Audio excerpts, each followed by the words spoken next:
You're listening to the Gabe Molina Podcast.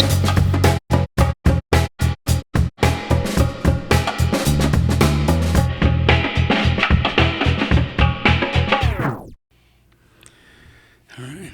And I ill prepared, Kent. You know what I like about not preparing? What?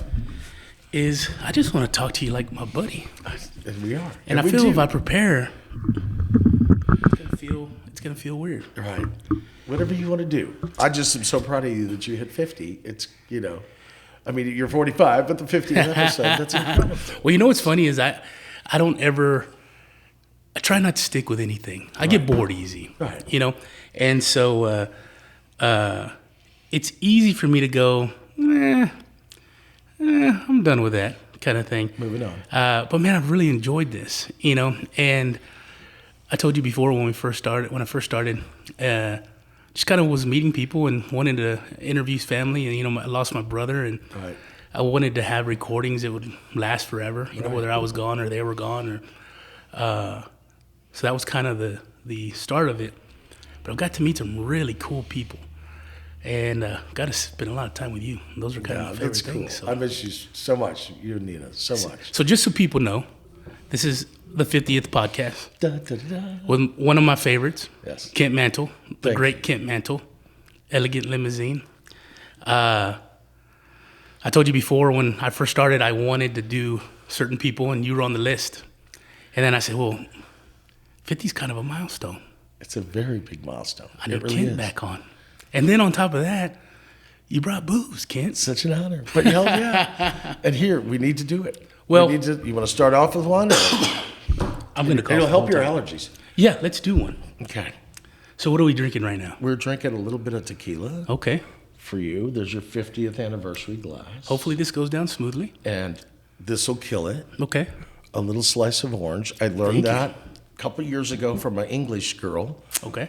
And from England? From England. Okay. And we were in a country club down in Victoria doing shots with my buddy Robbie. And this girl comes up and says, oh, no, you're doing it all wrong. You need an orange instead of a lime.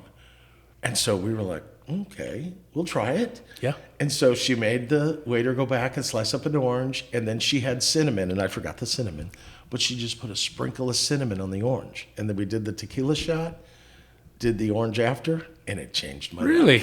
Changed my life. Here's to you. Here's to you, Kent. And 50. Thank you, sir. See how this goes down? Let's do it.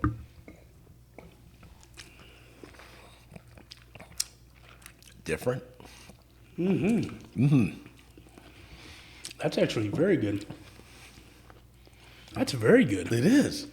And with the tad of cinnamon on it, you try it next time with some cinnamon. Yeah, that was good. You know what? You know what's funny? Is we're recording, and I was a little nervous. And I'll tell you why. Because the last time I had a tequila shot was with my brother Eddie in the Valley. No. We went to Mexico. He went with a buddy, his wife at the time, and another friend.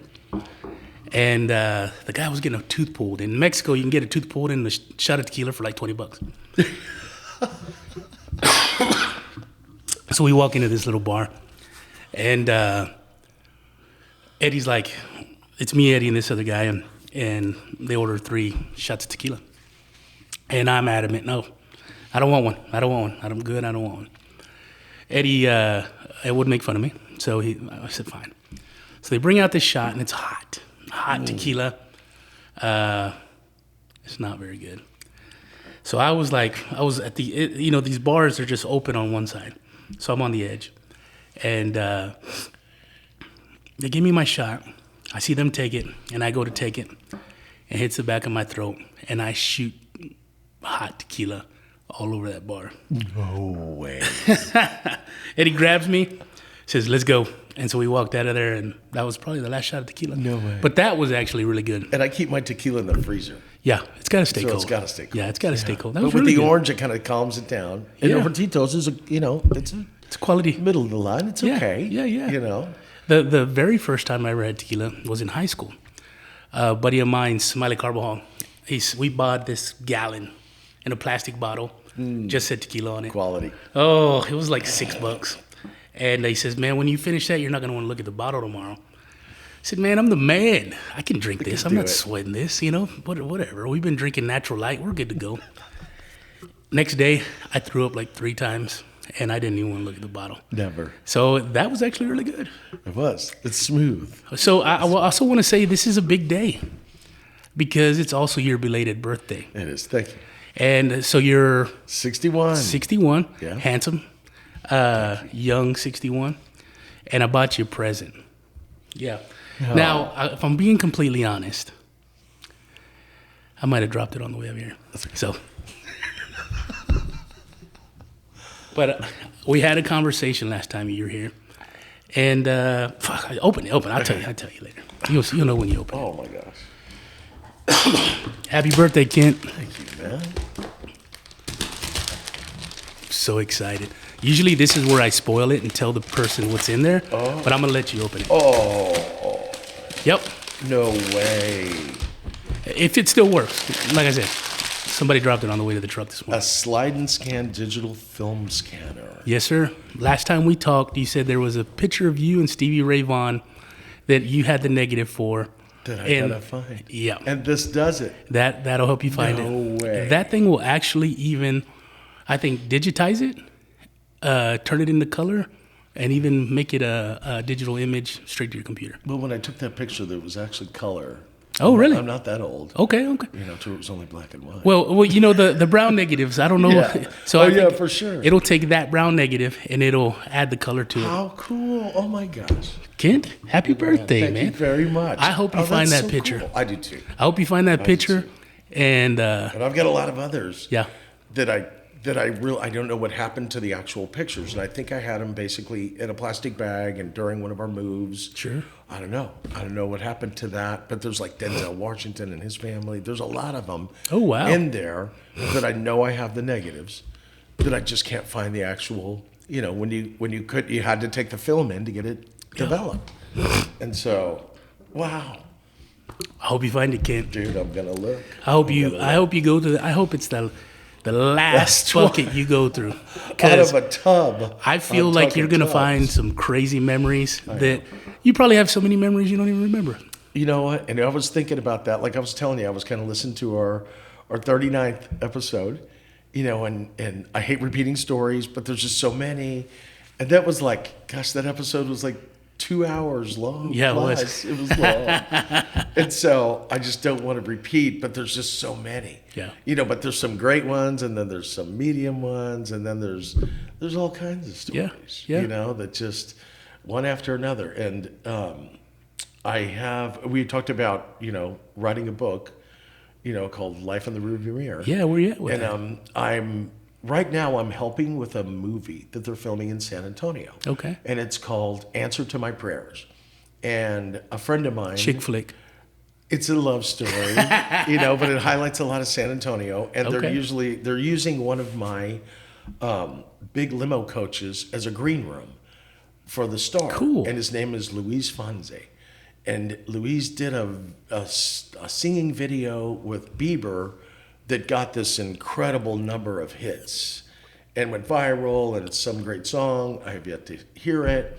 And so I'm supposed to meet him this week. This is the last week that he's going to be in filming. But they're using my limo bus as the green room. Cool. And so the writer of the movie, her name is De Los Santos, and we had a brief conversation. She's like, "Oh my gosh, I want to hear your story.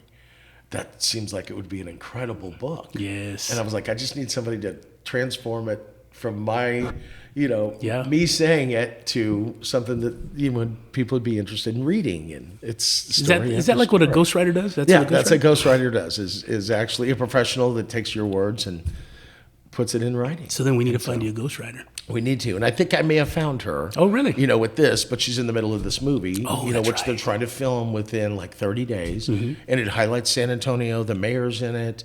The first lady, his wife, it plays a part in it. But it's That's been pretty kind of cool. cool. So I'm supposed to go down there and meet him this week, and before he takes off, he's here for like 18 days to do the shoot. Okay. And so it's kind of neat to be involved in stuff like that. That is Then really we're going to cool. get credits. They're going to say my name at the end of the movie. 100 miles an hour rolling past the screen, you know, and our company logo. And You know what you need at this point in your life? You need a videographer to follow you everywhere you go. reality would be a reality show of my life. That would be pretty cool. Kind of crazy of the whole business, not just Sure, me, sure. but everybody is a character, you know, that's around me, Yeah. you know, and we just all blend well together, and we have hard times, crazy times, stressful times, and it's been pretty stressful lately because the flow of business is something I've never seen in all my years. So it's increased. It is probably almost doubled. What's causing that? Terrible competition. We are huge with the amount of vehicles that we have. We're pushing 200. And so it's the natural demise, unfortunately, that COVID has taken on some of the smaller companies that just never came back. And one of my major competitors, which I love, we're great friends, he decided to leave San Antonio and move to Austin. Okay. Well, here, there's only like 12 limo services. And so he was like a 35 car company, great guy, and just decided to go to Austin where there's 120 companies. Jeez. And I'm also in Austin too, and we're naturally one of the the biggest player in Austin because of the fleet size. Yeah.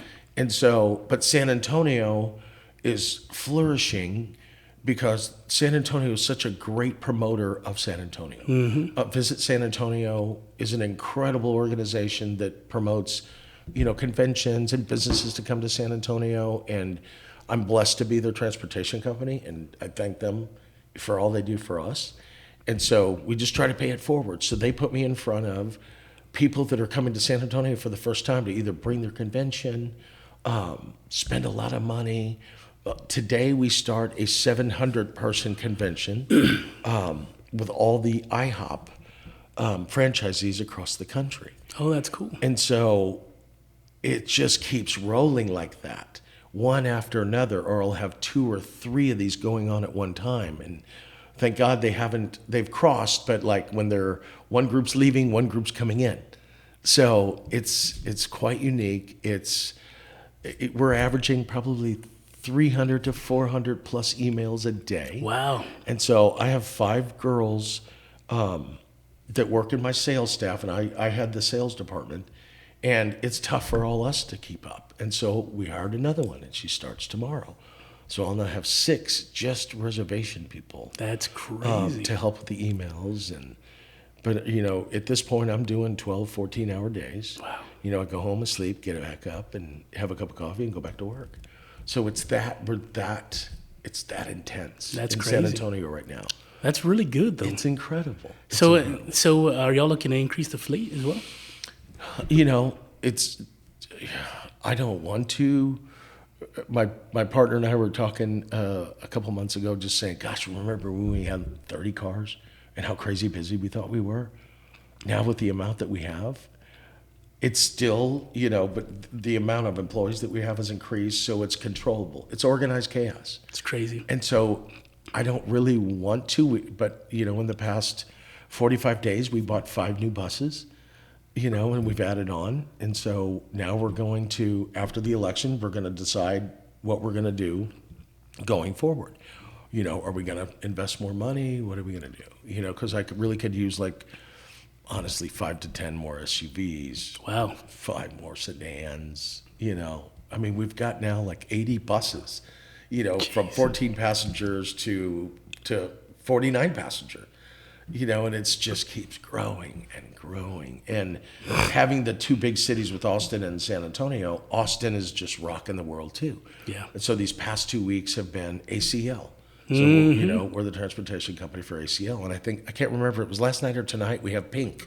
I think it was last night, because I had some friends post. We did all kinds of stuff with Pink. And I was busy enough here in San Antonio, with what we had going on. So I have, separate people in Austin that take care of that. And then we're one company, but we have, there's so much going on in both cities. So now this weekend, we're really starting on Thursday, is the biggest weekend of the year, which is Formula One in Austin. Oh, and wow. so we have literally been sold out for 2 months. That's great. On the fleet. And so we're having to go out and rent, Formula as many One's pulling SUVs. people from like out of the country too. Right? Mexico, Europe. It's so people just follow that. That's crazy. And they don't mind spending money. And so we do race teams. And so a race team will take up 20 sedans or, 5 sprinters. And it's hurry up and wait.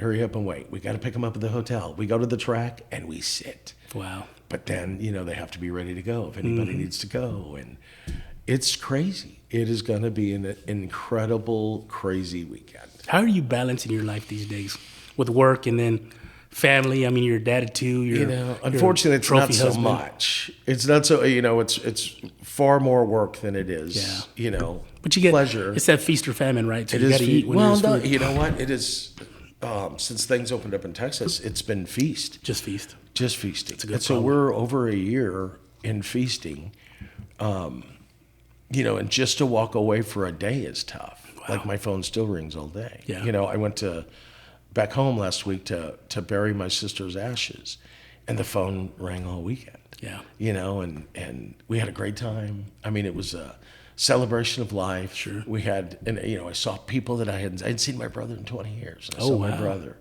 And so my brother, he's 70, and he meets us at the cemetery. We just landed. I'm going from story to story. Sure. No. So we just landed. We went straight to the cemetery because it was last Friday afternoon, and it was going to be like $1,000 more to bury my sister's ashes on Saturday. So we were like, okay, we No can do kidding. this. We can knock this out. What was your sister's name? My sister's name was Frida Faye Hayes. Frida Faye Hayes. And so she was a twin, and my sister died last October of 20, October 2nd. And so, my nephew, her son, Chris, we cremated her. And so my other sister, her twin, Fern, so it's Fern and Faye. Okay. And so Fern passed July 26th. And so it's a really crazy story. I wasn't allowed to go to the burial. I have a estranged niece. And so I was not allowed to go, but I made sure that she was buried in the proper way. And so, but I couldn't attend. So we decided to take my sister Faye's ashes and lay her next to my father right across the little path from her twin. So they're back together. That's good. And so my family converged from Omaha, Indiana, Illinois, and Texas. We all got there. There was like 15 of us. And so I remembered on the way to the cemetery from the airport that they like to drink this cheap wine, Riuniti. Riuniti on ice. And so I stopped at this hole-in-the-wall liquor store, got the biggest bottle, it was like a half gallon of Riuniti, bought some red plastic cups. It's probably right next to that tequila I had in high school. I was ready to grab that plastic bottle of tequila, though. It was there. And so we got to the gravesite. She was already in the ground, and my brother ended up meeting us there. He drove in from Omaha with my nephew, and I saw my brother for the first time, and he got out of the car, and I was like, oh my gosh, my brother is Walter White. What? Eisenberg. Have you seen Breaking Yeah. Bad? My brother could be the double Really? of Walter White. And you said you hadn't seen him in 20 I hadn't years? seen him in 20 years. And so, and he used to be like 6'2", and now he's my height. He's 70. I love him dearly. And he was a retired policeman. He was a sheriff's deputy in Omaha for Okay. 30 plus years. So he had retired, I guess, like 2 years ago, and grew a ponytail, and just turned into what he, like his inner self. What he used to rest. What he used to be, and then became a policeman, and saw him. And then I saw my nephew for the first time since he was like 12, and he could be Keanu Reeves double. Really? And so I'll show you a picture. It's nuts. It's nuts. And so we had this great time at the burial site. We all toasted, and we all got a glass of Riuniti, and I poured the rest of it on their graves so they could have a drink with us. Yeah. And we told stories, funny stories about my sisters. And it was a great celebration. Man, that's beautiful. It was cool. That's cool. Very cool. It's nice to be able to get back with your brother and see your nephew, and For sure. And it's funny because life happens, so there's so much that goes on, and before you know it, 20 years has gone 20 by. years has gone by. Done. Yeah. I often, not that I really had opportunity to, or if ever looked for opportunity to leave from home or out of the state. Right. But I don't think that I would ever want to. Like, I always feel, first of all, from South Texas, right. and that's in your blood, Mesquite Wood. For sure. But I always wanted to be close to my parents and always close to my siblings. And it was funny because when we were younger, now that we've gotten older, everybody hurts a little more and everything takes a little more effort. But, when we were younger, it was always the five of us. We're going to have a party. Who are we inviting? Barbara, Joe, Eddie, and Vidal, Yeah.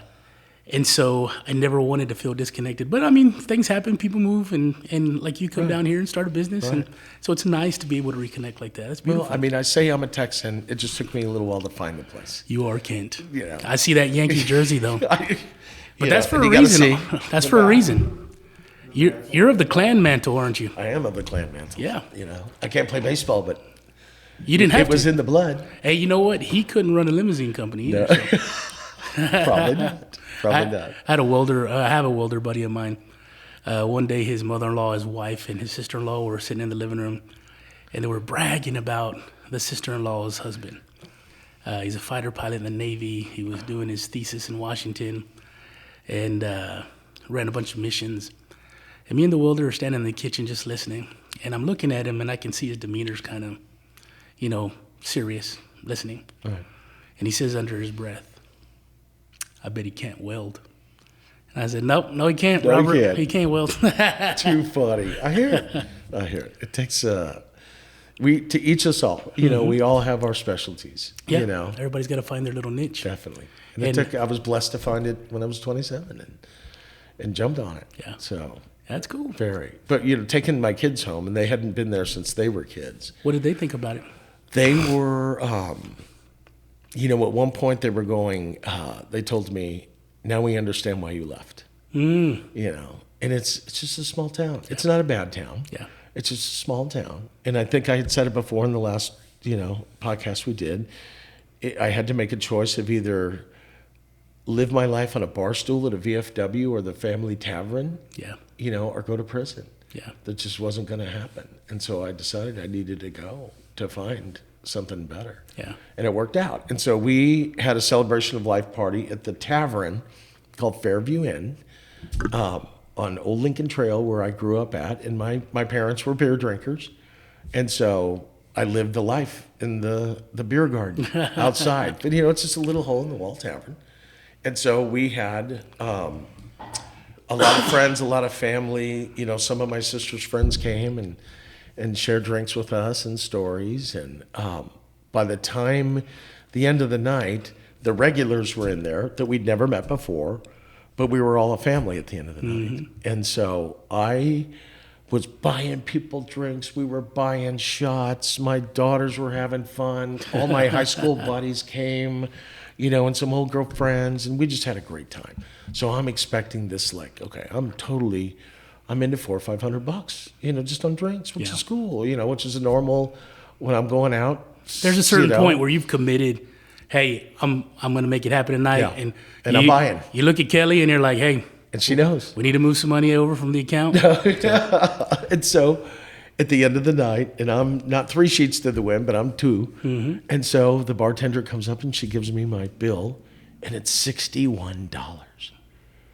And I was like, "Oh, girl, I'm so sorry. Something's wrong." Yeah. And she's like, "No, you were ordering and people were buying you drinks. You just didn't know it. And this is what you spent." And I was just like, I'm like, this is like shopping at Costco, the bargain drinks. And a beer was $2, a shot was $2, but we were feasting. We had a party in that bar. Yeah. And so it was packed, and probably 80% of the people were my people. Yeah. And so I tipped her $100. Cool. I was like, there's no doubt. I felt bad.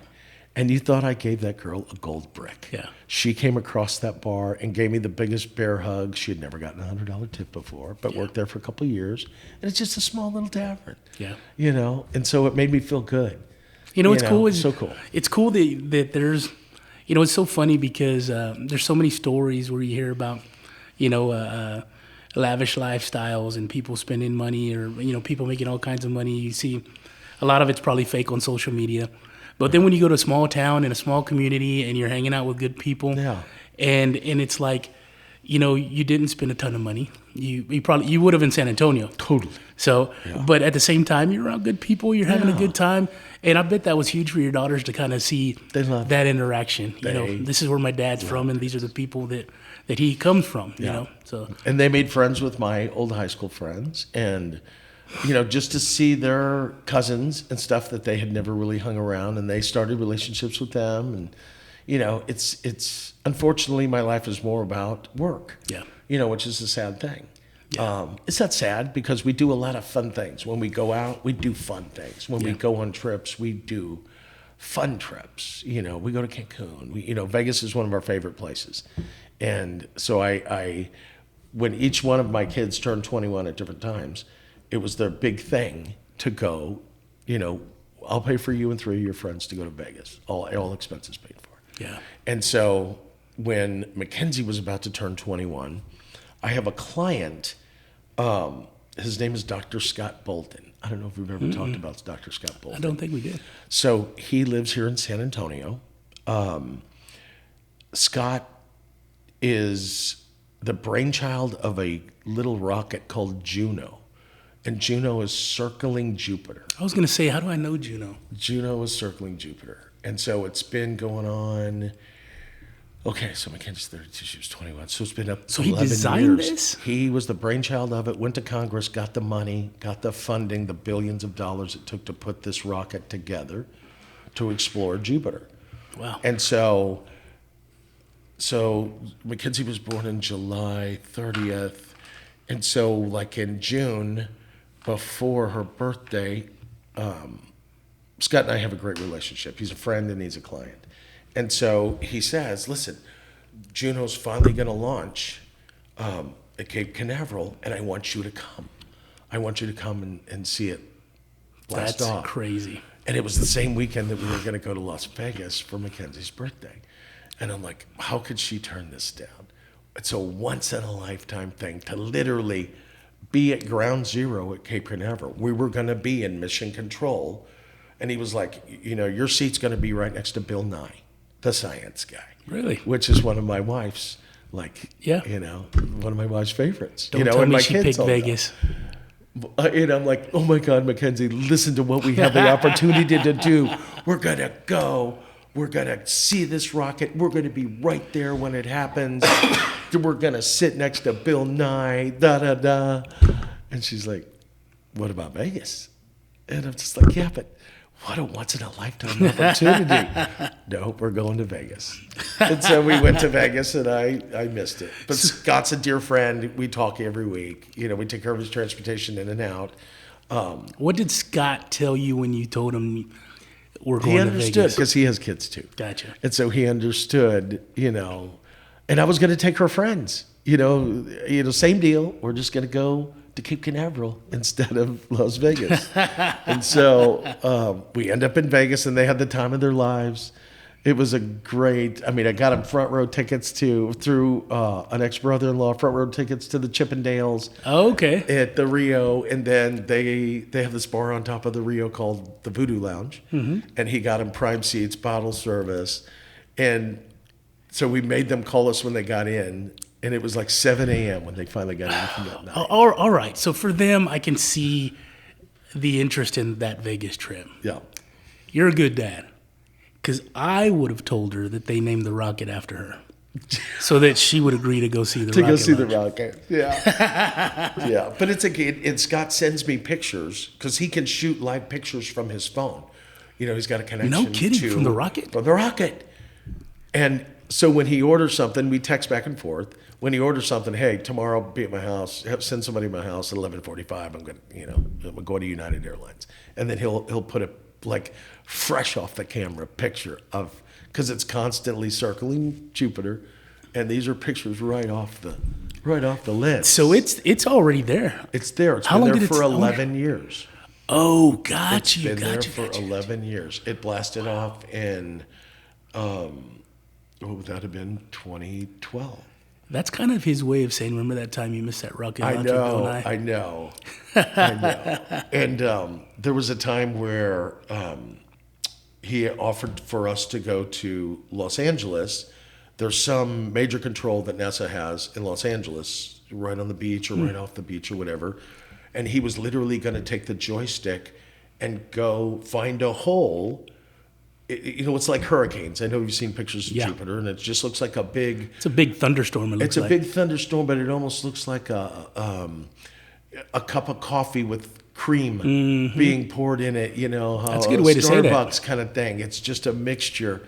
So he was going to find a hole and literally take the rocket underneath the storms to see the surface of Jupiter and then pull it back up. He can control it He like can that. control it like that. Is that the craziest? I mean, talk about the ultimate joystick. And He's you got to have this- just a media room that he does. He can. I've never gone into his house. I'm sure he does, like a crazy media room, and I need to make that happen. But he offered us for us to go back, and okay, same scenario, but you just we're going to do this, and you'll see live what I'm doing.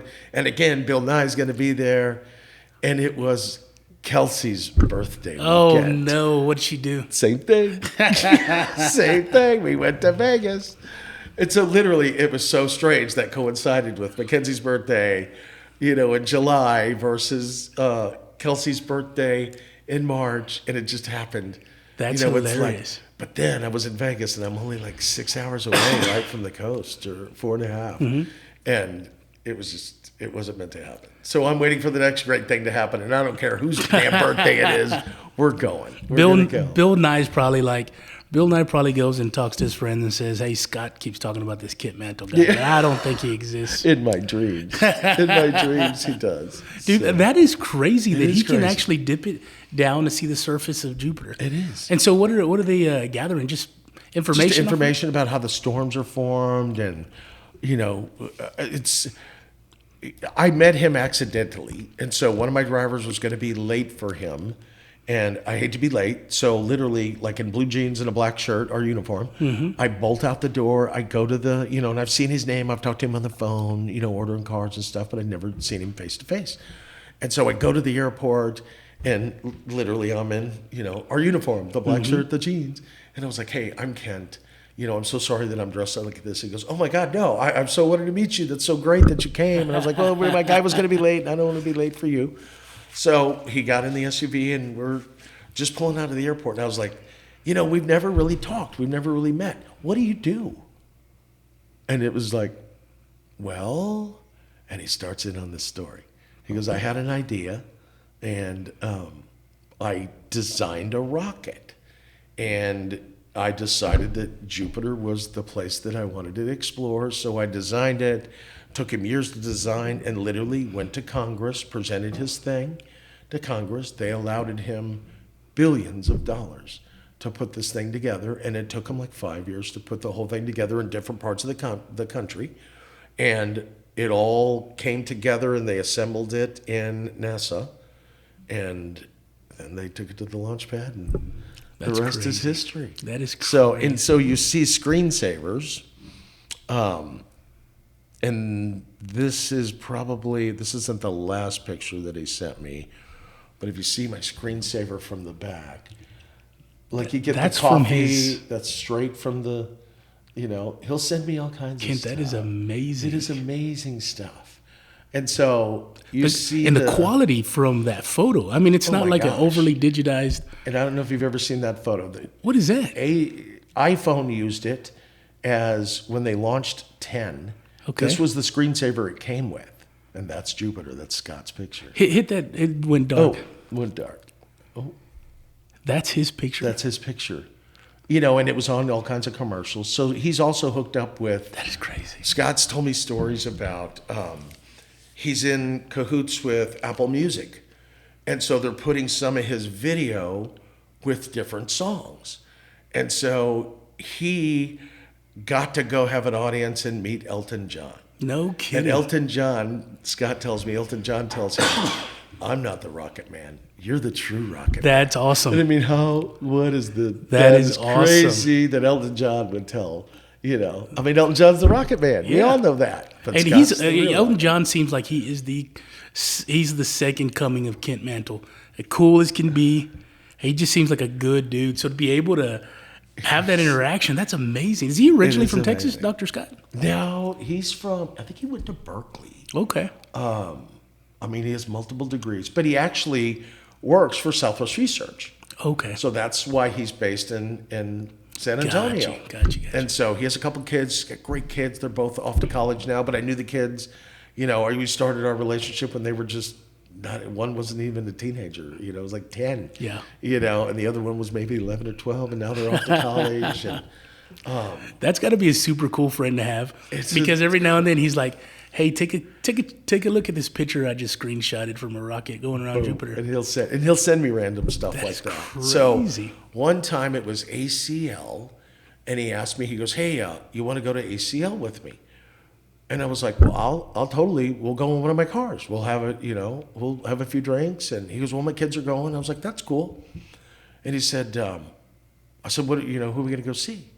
He said, "Sir Paul McCartney. He's a friend of mine." That's And I crazy. was like, "What?" And he goes, "And if we time it right, maybe we can go talk to him." And so he was going through some issues, like with an ex-wife or whatever, that day. And it was the closing of that deal. And he was running late.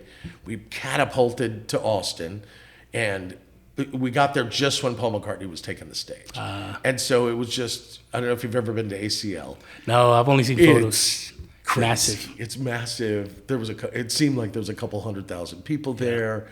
It was amazing, but just to see Paul McCartney, I'd never seen Paul McCartney before. That's crazy. And that was cool enough. But to maybe possibly have the opportunity to meet him was just incredible. But it didn't happen. But Scott's like, it'll happen. Don't worry. Yeah. We'll get together with him. And I was like, cool. So do you have a spot on the wall for Sir Paul? Damn right. Damn right. So my room's pouring out into the loft. I think I told this last time. And so it'll happen. I got a lot of spots left. That's pretty cool. Yeah, it is. So, you're Kent Mantle. I'm just a man. You're a man. I'm blessed. You're a blessed man with a dream. Mm-hmm. But I guess when it comes to somebody like Sir Paul, you get giddy. I see you getting excited. So how do you approach somebody like that? If you want to, you're a buddy of a buddy. Mm-hmm. You're showing up. Paul McCartney's there, and you got to get his autograph. What's your line? What is your line? Oh my God. I don't think I would have the huevos to ask Paul McCartney for an autograph. A picture would be all I need. Okay. Just a picture with him. Autographs. I guess there's some sort of monetary with an autograph. And I'm not about the money. And the photo is more of a personal thing. Right. So I could see how that would go over a lot better than asking for an autograph. It's like with Elton John. And you would want a photo instead. I've met Elton John a couple times. Yeah. And Elton John was one of my, God, who wasn't an Elton John fan, especially, growing up. What's he like? Very, how do you say it? He's Elton John. Flamboyant? Flamboyant is a moderate word. He's on 11. He's turned up to 11. He is. He's very stately, very, he's Elton John. And inside, I'm inside, I'm going, holy crap, it's Elton John. And I'm standing right next to him, and he's having a conversation again, hence some of my life, the rearview mirror. Yeah. We're having a small conversation, and it's Elton John. But on the outside, you got to be a cucumber, man. You're just cool and hey, God, it's great to meet you. Thank you for coming to San Antonio. I'm really excited. Is he you said he's stately, so is he very formal? Or very formal. Okay. Guy. Very formal guy. People listen to him. And I wouldn't say prima donna. He's Elton John. He's everything that I expected Elton to be, he was. Yeah. Didn't let me down. And at the end of the night, shook my hand and thanked me, which a lot of people will just get out of the car and they don't even look. They don't say thank you, they don't. But he went out of his way to, hey, I appreciate your help today. Will I see you tomorrow? Because he's leaving the next day. And so one year, you remember he was the Elton John and the Billy Joel thing we're going on. So one year I did Elton John, and the next year I wanted to meet Billy Joel. So I got to hang with Billy Joel for a couple of days. That's cool.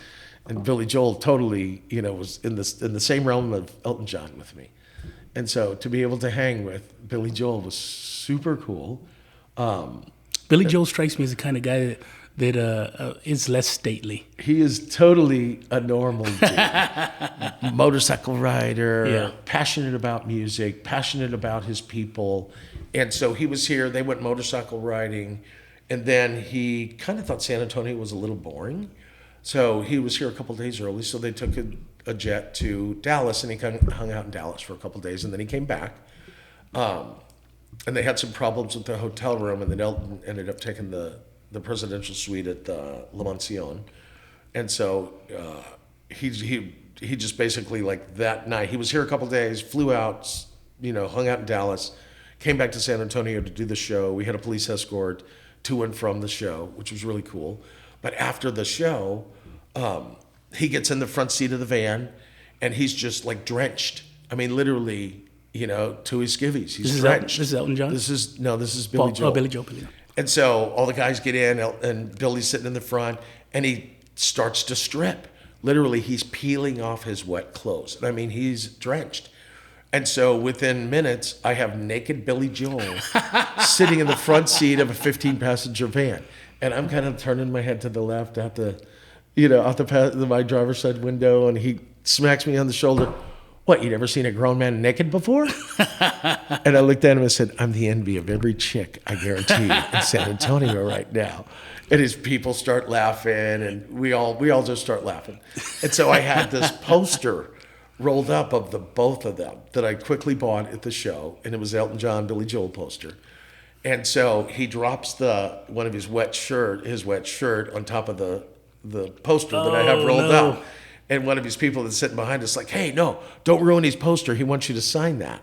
And he's like, oh, now you're an autograph hound? And I was like, totally not an autograph hound. I said, naturally, like you hear every day, you've been a part of my life for the past 40 years. Sure. And so I'm just blessed to have you in my car. And so he's like, oh, you're going to make me choke up. Oh, yeah. And just he's the typical New Yorker. He's busted my balls. And so he gets out, he changes, he gets out, and they're about to get in the jet. And he goes, get that poster. Get that poster. And so I grabbed the poster. He signed it for me. It sits in my office. Is he still naked? No, he was dressed. Thank God he was dressed. But I mean, it was so... I don't even know what to call it. It's over surreal that a naked Billy Joel is in the front seat of a van with no tinted windows, you know what I mean? But we're in a police escort. We're hauling ass out of the AT&T Center. And you should have said no. I make it a point not to let any grown man be naked alone. So true. And it was Alamo Dome. It's where we were at. We weren't at the AT&T Center. And then cool. Elton comes back in 2 weeks. So I might do that again. And then it's a farewell tour. So I maybe never see Elton again. That's amazing. I've always wanted to see him. When I was a kid, I think it was the 80s, had no idea about anybody's sexuality. I just knew when Elton John had a special on Showtime, and he would come out, I think, dressed like a peacock. And then he had that huge, like, English wig that was like 40 times bigger than what it was supposed to be. Or he's dressed like Napoleon almost, has that jacket with that huge wig. And he would walk out with all this bravado and confidence. Yeah. And I remember looking at that and going, that's amazing. Amazing. So the first time I ever saw him was 1982. It was 4th of July in St. Louis. And so my father, so that was 4th of July. My father had a heart attack on June 24th, a few weeks before that. Mm. And so he was in the hospital. He was basically brain dead. And we had to, at that point, decide, okay, we're going to pull the plug. And so within, 24 hours of him being in there and there was no brain waves, we decided, we're going to pull the plug. Well, he lived. He just was a vegetable there. Yeah. So we would diligently stay at the hospital night after night. Well, all my friends got together and came to the hospital and kidnapped me on July 3rd and took me out. We went and got slammered, wound up on somebody's lawn sleeping in downtown St. Louis. And we woke up to somebody spraying us with water because we're laying in somebody's yard. You know, we just pulled over and we got out. And so Elton John was playing under the arch, the Gateway Arch that day. No kidding. And he came out in a duck suit. Yes, the duck suit. The duck suit. And so it had rained and it was a mud pit. And we're probably 20 feet from the stage. And it's really high. The stage is unusually high because they were expecting so many people. And so we're muddy up to our knees. And it was hot. There was no way to get any kind of liquid, no beer, no nothing, because if you moved, you were never going to come back to the spot. So when he came on the stage, I turned around, and we're literally underneath the arch, the stage is. And there's a hill that's right, you know, like coming in from St. Louis to come to the arch. And so I turned around, and it was the most massive amount of people I've ever seen in one place, and it was 1.1 million people. Wow. Were behind me. That is crazy. And it was just crazy. like that. Well, I will never forget that in my mind, turning around and seeing that amount of people. And, you know, I've looked it up, you know, on the internet and stuff, and there's stories about it. It was called the VP Fair, and it states that there was 1.1 million people. But I mean, there was people so far back, there's no way that they could even come close to see that stage, and he's right in front of us. So they got out water cannons because it was so hot. Yeah. You know, it's really muggy in St. Louis, and they were blasting people with water. Then he comes out with like a dish tub, and it's full of beer and waters and stuff, and he's throwing it out to the crowd. And I caught a beer. I caught one of the beers that Elton John threw out. And I actually told him that story. Oh, really? You know, I was like, I don't know if you ever remember, being at this fair. And he's like, I remember because I never had performed in front of that many people. That's crazy. At one time before. So that stuck in his head, and he knew exactly what I was talking about. And I was like, I was a kid. I was like 22 or 21 years old at the time. And we got, we spent the night, we went out, got hammered. We made it there in the morning. We were like 20 feet from the stage, and you threw out waters and beers, and I caught one of the beers, and, we slammed it right there. I passed it around to my friends. We all got a mouthful, and it was, because of the Mississippi mud, it smelled nasty.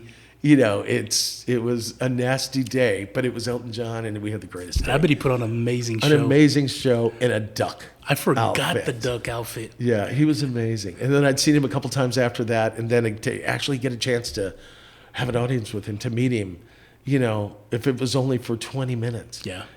Oh my God, it was Elton John, and how miraculous that was, and how I will never forget. Same with Billy Joel. Yeah. It's like, again, I keep using surreal, but it is. Yeah. Here's somebody that you've, loved for all these years and listened, and you can sing every, lyric that they ever wrote, and here they're in front of you talking to you.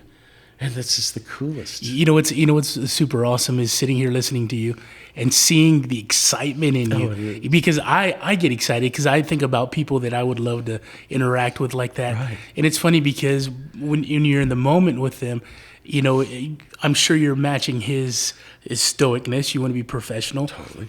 But to be able to maintain that giddiness and then not lose your shit, Kent. I know. It's tough.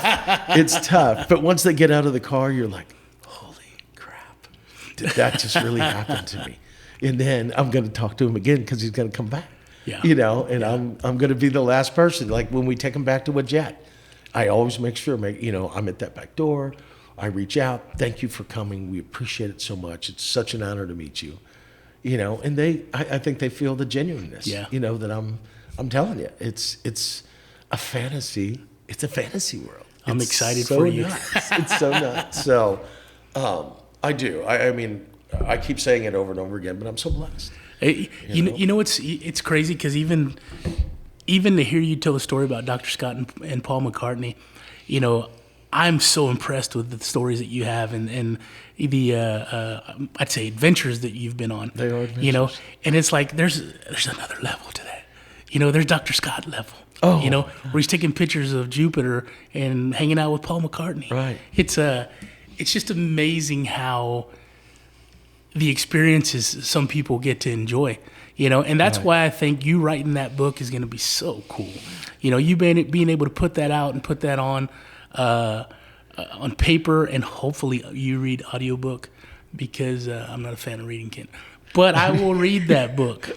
Cool. And I'm going to give you a copy of that book. I mean, it would make. Have you ever seen the movie Almost Famous? Yes. That's kind of like my life. That's cool. Almost. That's cool. You know, you're just the behind the scenes. You're just part of a mass of people that make things happen. Yeah. And I'm just like a molecule in that. But at least I get to experience that, be it a molecule or not, be it 20 minutes with them or be it all day with somebody. Yeah. You know, it's just a blessing that I encounter these people. And it's amazing. One of my first medical people that I ever met was the guy that invented the first artificial heart.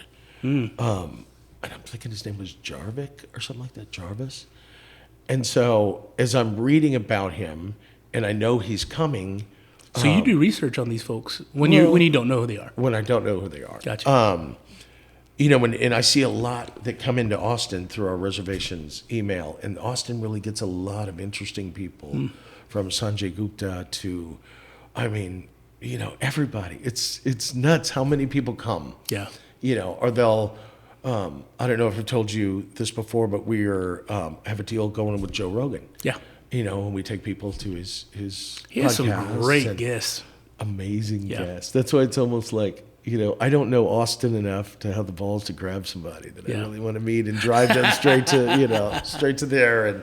But oh my gosh, amazing people, you know, that do that, you know, that go on his show. And you know what's cool about his show that I find amazing is that he gives opportunity to some really highly intelligent folks that you wouldn't hear of otherwise. No. And his platform is large enough to where he's got such a wide variety of audience base. Right. But at the same time, he brings in these really smart people, these really intelligent people that you can learn from. And he asks incredibly intelligent questions. He's a smart guy. Yeah. Smart guy. Yeah. But also can rip your heart out and show it to you before you drop to the ground. Yeah. You know, he's just a tough. I like all the ape references people make to him, because he's a thick dude. You know, he's a thick man. Yeah. But he's, you know, and all my people love him. You know, he's always very kind and gentle. I have not had the opportunity to meet him. Yeah. One of those bucket list things. Sure. For sure. But I mean, just, and I've seen, and I, you know, not that I watch a whole lot of podcasts, and I don't, and not that I have the time. Yeah. But you see on Facebook, they'll do clips, you know, him with Elon Musk, or, oh my gosh, who's the guy that talks just about society?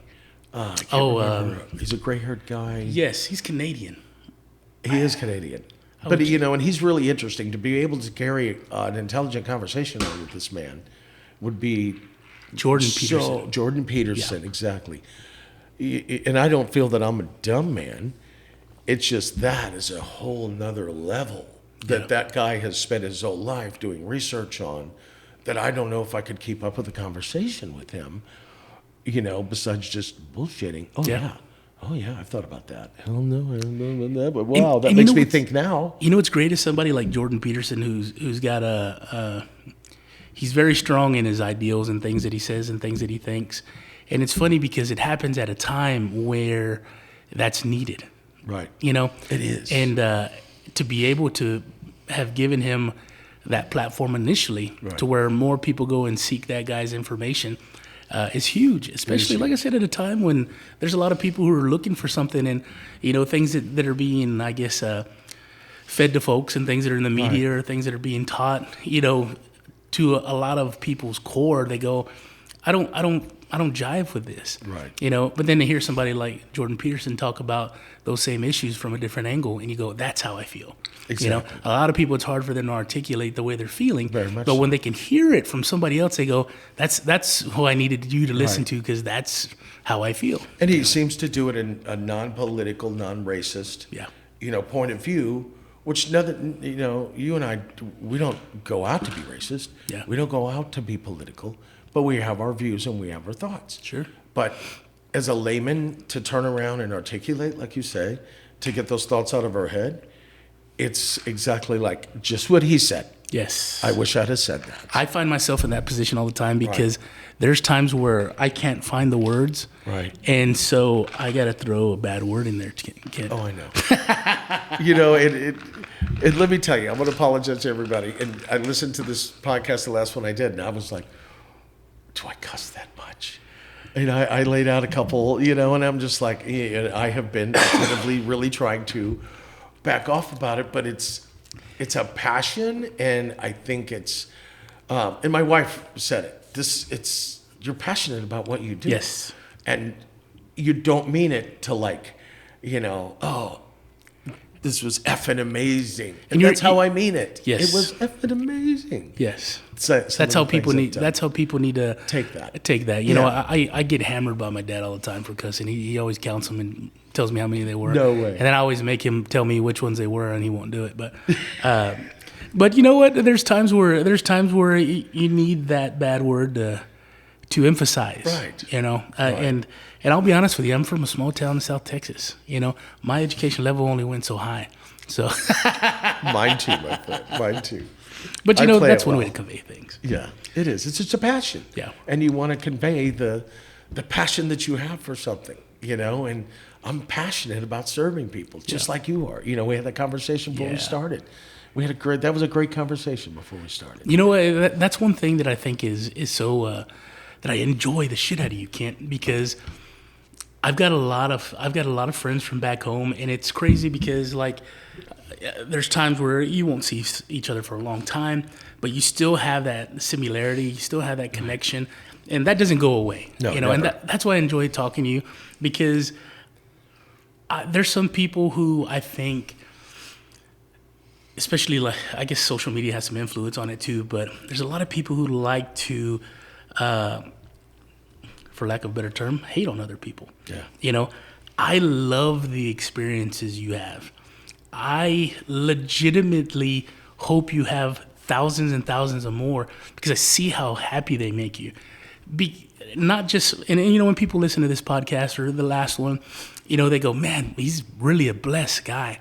But things that they miss are the way you bless others, and I don't want to make you uncomfortable. I don't want to, put all your business out there, but you do so much for a lot of other people that many people don't know about, that the blessings that you receive, they're due, my friend. I just got to pay it forward. Yeah. And I have the means. It's not just it's the team. Yeah. They want to do it as much as I do.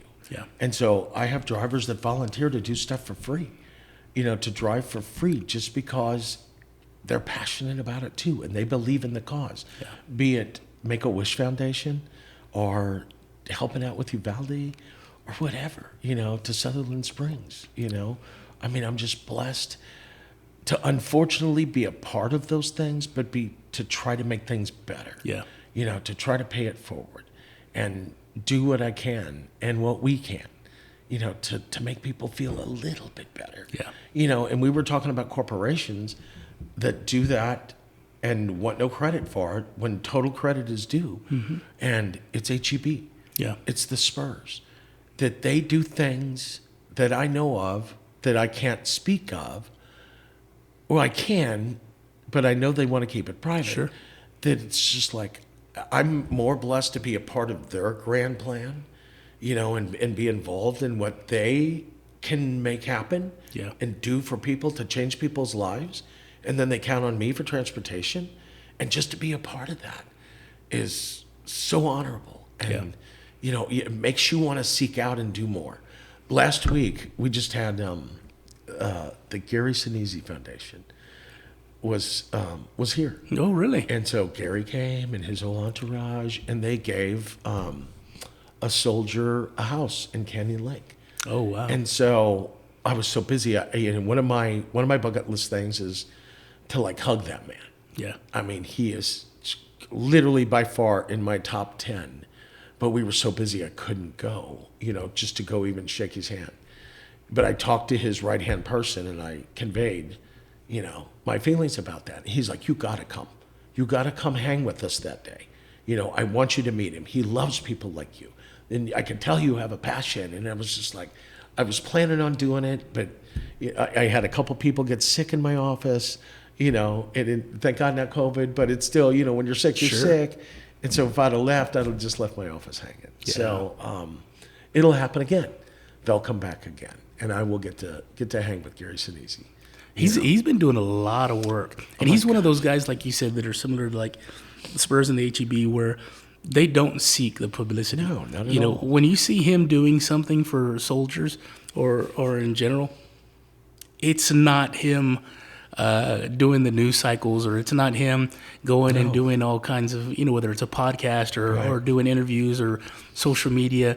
It's somebody else putting his story out, because he's not doing that. He's doing the work. And I mean, that was totally newsworthy this past week, but I don't think, I didn't hear of it on the news. Not like I really get it home in time to watch the news, but I try to record it. But you didn't hear anything about him being here and doing that, and that's the kind of person that he is. They don't want fame. They're just making people's dreams come true. They don't need, accolades for it, and to be all over the media, and just good people. That's the kind of person that we need to be. Everybody needs to be like that. I always feel like I get things late. I'm always late to the game on things, and one thing that I've learned as I've gotten older is I need less stuff, and I like making people feel good. Right. And it's funny because when I was younger, when I got out of high school, I'm going to B County, I'm learning to draft. I go to work in an engineering firm doing drafting, and it's my whole life is chasing a dollar. I got to make more money. I got to move up. I've got to. That's how we're raised. Society. And there was a lot of that also kind of comes back from my growing up in a small town. My dad, there was not a lot of work. So when businesses shut down or people got laid off, there was never. You were always scratching to make by, right? I think there was even a time that we mowed yards for a living, and so it was that was always instilled in you, work. And so when I was a kid, I was chasing that. And it's funny because now it's funny because I'm 45 now. I've been doing what I've been doing for 20 years. And I sit there and I go, I have as much money in the bank as I did when I made $900 a month at the jail. Exactly. That I make now. Just your expenses. They just went up, and it's like none of that feels good. Being able to provide, yes, being able to take trips, yes, being able to buy silly things is nice, but it's nothing like helping somebody else. And it's crazy because it's addictive. We were talking about my buddy Bob Strauss earlier. Bob, when I talked to him initially, his conversations, he's gathering thoughts, he's thinking. But when we get into the topic of him helping others, it flows. He takes off because he doesn't think about it. No, it's the passion. It's the passion that's in him. He's speaking from his heart. Right. Instead of thinking of what to say, it's coming from inside. Right. And, being able to talk to you about certain things, it's the same kind of passion. And that's what is fulfilling. I'm a Christian. I believe in God. And absolutely. Some people don't. But at the same time, they can still do those things for others.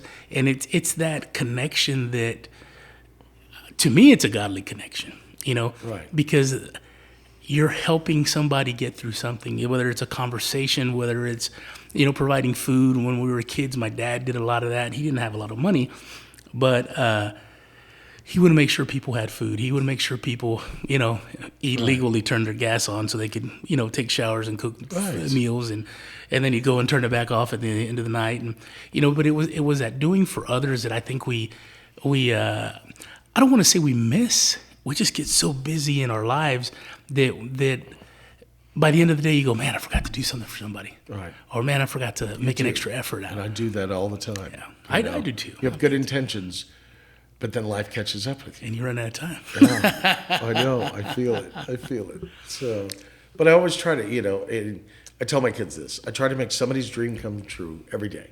Be it a kid's birthday party or whatever. It doesn't matter. It's just, you try to pay it forward every day. You try to be that good person. And that's what I want to be.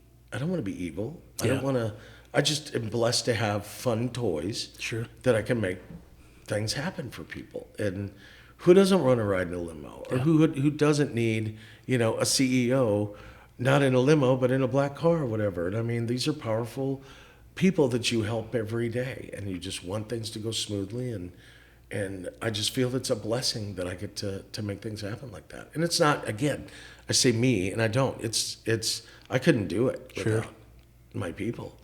And they're just so incredible. And, some people last with us, some people don't. It's the people with the passion and the mindset that we have that get it. Yeah. And they overworked totally, but they'll stick it out until the job gets done. Yeah. And those people make us, my people make us totally. Yeah. And it's just not me. Totally. I just happen to be able to reap some benefits and, but it's always, and one of the wisest sayings is, it's all about the people you surround yourself with. Yeah. And behind every good man, there's a better woman, and amen. Smoking better woman. Smoking a better woman. And plus she's smart, and Yes.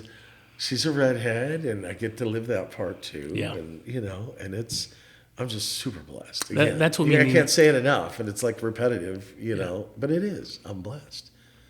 Do you think your kids get how cool you are, Kent? Or are they just used to you being cool? I think that you think I'm cooler than I am. No, Kent, you're a cool dude. Well, and they're both very passionate people too.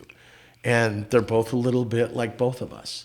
One more than the other, Kelsey's more like me. My younger one's more like me. Mackenzie is more like her mother.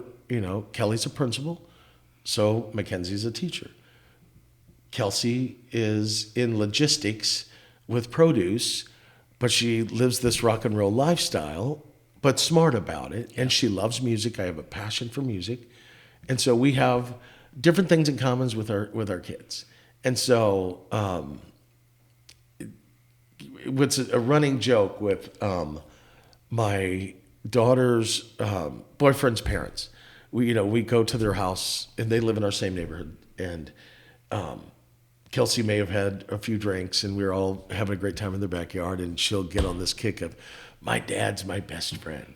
My dad's my best friend. I love my dad. And so now when she even kind of gets to that level, we're in this group of friends, and they're all like, you don't have to say it. Your dad's your best friend. We all know. That makes me so proud. Yeah. And Mackenzie's the same way. They do. They, but they're cool kids too. Yeah. So I'm just blessed to have the family that I have. And they're both passionate. They're both working, and they're passionate about their work. And it's play hard, love hard, live it. Live the dream and do it. And so they are. I'm very blessed to have the people. I have great in-laws. They're amazing people. And so we just make a good family. Yeah. It's good stuff. It is good stuff. So let me ask you this: Who, in your years of the limousine business, give me an example of a time that you were super embarrassed. Oh, whether it was a failure on y'all's part, or just something embarrassing. It's hard to be perfect, and when you're dealing with mechanical things, something always is going to happen. And when you deal on the volume that we do, the chances of something happening are just astronomical. Right. When you have 200 vehicles, and say you only have 100 on the road, something's going to happen. Be it a flat tire, be it a battery, be it, a key fob battery doesn't work. It's just something. So we have our own paint and body shop. We have our own mechanic shop. But it's a huge volume, and these cars are on the road a lot.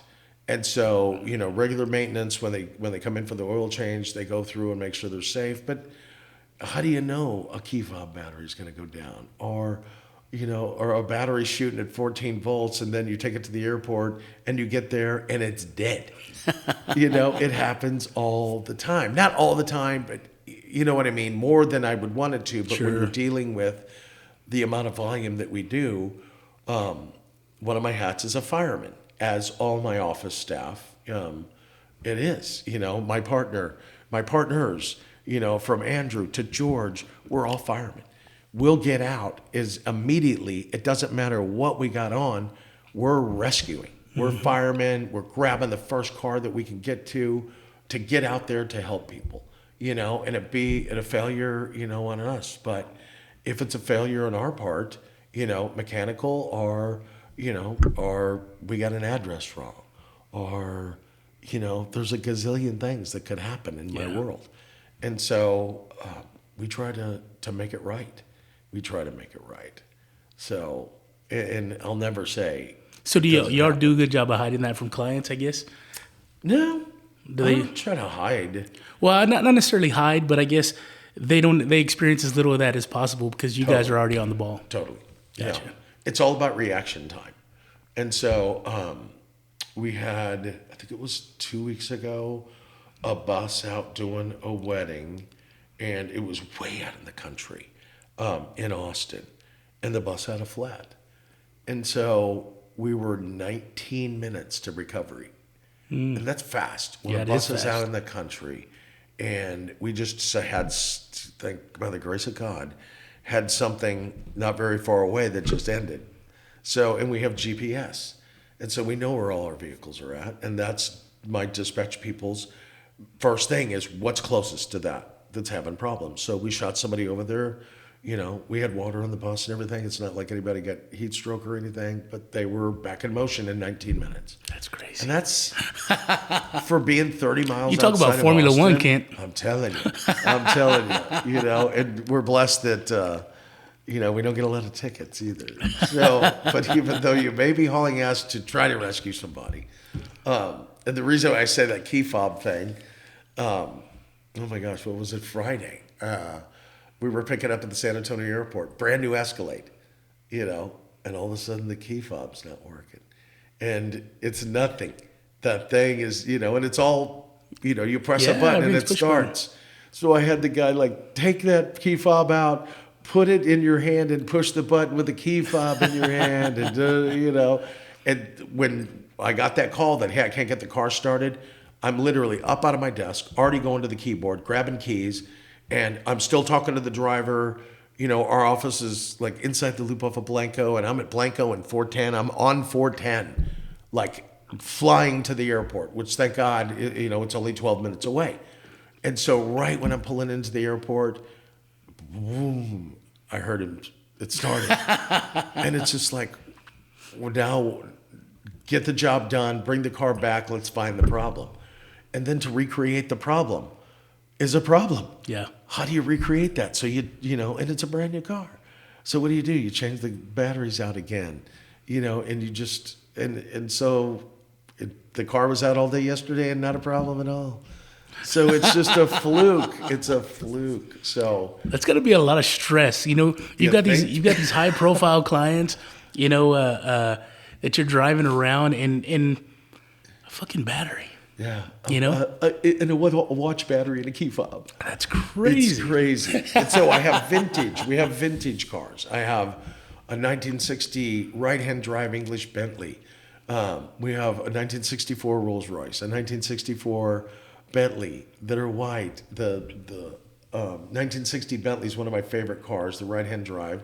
It was the retired CEO of British Petroleum's personal car in England. Really? And it wound up in San Antonio, and we had the opportunity to buy it, and we did it.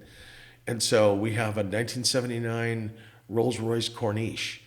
I have a 1937 suicide door Cadillac that's totally with the running boards. The spare tires are in the wheel wells with covers. It's amazing. That's crazy. And so who drives that car? Because I'll tell you what. I'll drive them home sometimes. I've got a buddy, or actually the buddy that owns this place, Boja. His dad had bought I'm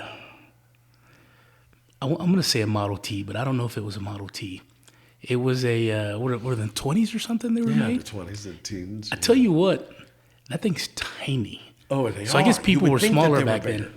They were totally small, man. I'm telling you. Yeah, I would have never gotten in that thing. You need the jaws of life to get me in and out of it. Well, when they're made out of steel, but still, totally unstable, versus what we get in now, But it's cool that we use those cars for weddings. Okay, mostly weddings or parades or anniversaries, stuff like that. But no matter what, and again, my mechanics are, they're on it, but they're vintage cars. They're original engines. They're original everything. You know what's Except funny, we've too? added ACs. Is you're running out of people that can work on those cars. Totally. Yeah. And they're learning. So these new guys are learning just by, unfortunately, it's by trial and error to see how the braking system's totally different than on any other car. Yeah. With those Bentleys and those Rolls Royces. But what's cool is just getting to use them on the side. Because those are mostly weekend warriors, and I'll drive one home every once in a while. And so I don't think I told this story last time, but we got a new across the street neighbor. And, naturally I drive different cars home, be it an Escalade or Mercedes or whatever, And so one day I drove this 1960 right-hand Bentley home, backed it up in the driveway, and the guy across the street is what I call a garage dweller. You never see him. Pulls into the garage. Garage door closes. He goes in and out of his house to the garage door. So I pull up in this car and I'm backing it up and I see him out in the driveway and he's got a cane and he's making his way over and comes up and he goes, "You sure do drive some fancy cars, my friend." And I was like, "Yeah, I'm very blessed. It's really super cool." And he goes, "Let me ask you, are you a drug dealer?" And I'm just like, shock. No, I'm not a drug dealer. I'm in the transportation business. I'm, with the limousine service, and I just get to drive different cars. So when he was straight up, "Do I live next door to a drug dealer? Because you got the craziest cars, be it a brand new Escalade one day to a 1960 Bentley, to everything, a Lincoln, brand new Lincoln or Cadillac." You're probably the reason he's a garage dweller. Probably so. I would not doubt. He's like, "I'm locking my shit up. I don't know what I know that what guy's the hell's doing." going on across the street. So, and I always carried this. I have a since I was a chauffeur, I've always carried like a satchel, and you learn to prepare when you're a chauffeur. Be it back when girls wore nylons, so you kept fingernail polish to put nylons back together, sewing kits, knives. You see, that's where you and I differ. I wouldn't be putting the nylons back together. Oh, I know where you're going. Well, you just try to help. It's the emergency kit. Yeah. So, even though I don't play that role as a chauffeur as much, I still carry that damn bag every day. And I keep adding to it, like with the Leatherman or whatever, gum, mints, condoms, Yeah. And it's crazy. And my wife, would just happen to be looking through my bag and she's like, "What do you have condoms for?" And it's like, it's a business thing, question mark above my head. I mean, you just had to be prepared when you were a chauffeur. And so that just, There's going to be times where Kelly's like, "If I didn't know what you did for a living, I'd be totally questioning your shit." That's gonna be crazy for her to sit there and go, "Oh, it's his job. It's his job." Believe. No. So what is this, Kent? What do we have here? Well, I brought a little bit of Aste Spumante to celebrate. I've never heard 50th. that word in my life, but I'm ready. Aste Spumante? No, never have. So this is some cheap shit. Okay. But it's really, and this is what I buy people when they don't really like champagne, because champagne is so dry. And this is called Ballatore Aste Spumante. It's really fruity and fresh, and it doesn't suck all the moisture out of your mouth. You got me watery mouth already. I mean, we got to crack it, brother. You know what the first We time... got to be careful because it got a little warm. Okay. So what does that mean? Well, I mean, I had it chilled. When Okay. I took it out, I should have left it in my mantle cooler. Let me see. The first time I ever had champagne, I was, I think I was 17 or 18. And me and a handful of buddies went to, we're talking about my buddy Laredo earlier, the guy that worked for the SWAT team. His brother was getting married to an Indian lady. And, we talked about us not being racist or whatever. Right. But this is me being a little racist. So he married an Indian lady. Nina hates when I say this. And I'm probably going to get canceled, but You know it. It's, I always say, Slurpees, not teepees. So she's Indian. And so, Oh my God. sorry, Kent. But So we get told they're getting married, and they wanted as many people to go. Now, she had probably great people. My buddy's brother, great people. But she had probably 400 or 500 people going, and he had 13. So, and 7 or 8 of them were us, which was his brother's friends. So we decided, hey, it's in Waco, Wow. I've been to an Indian wedding. They're amazing. Well, this one was less amazing. Mm-hmm. So grab that by both hands. Okay. One on the bottle, one on the cork. And so unless you want to take an eye out. Okay. Ready? And so ready? Yeah. Shit, kid. I'm super nervous now. It's real close. Get ready to put your mouth over that. Really? Over the bottle. There you go. Like a professional. That's perfect. Let's pour a little. Okay, go on. So, my buddy Laredo's like, hey, man, we're going to go to my brother's wedding. It's in Waco. We're going to stay the night. Okay. So we get there, and we get to the church. You know what? Cheers to 50. To those that we've lost, to those that we've got, and to those we haven't met yet. Cheers. Cheers. Fruity. That's what I remember. That's pretty good. It is good. It's not like it's like champagne, but it's got 250, Kent. 250, brother. Thank you, sir. Congratulations. Thank you. So, we get to the church. Church is packed. Now, you got to keep in mind, here's a lot of very nice dressed Indian people. Oh, my gosh, for sure.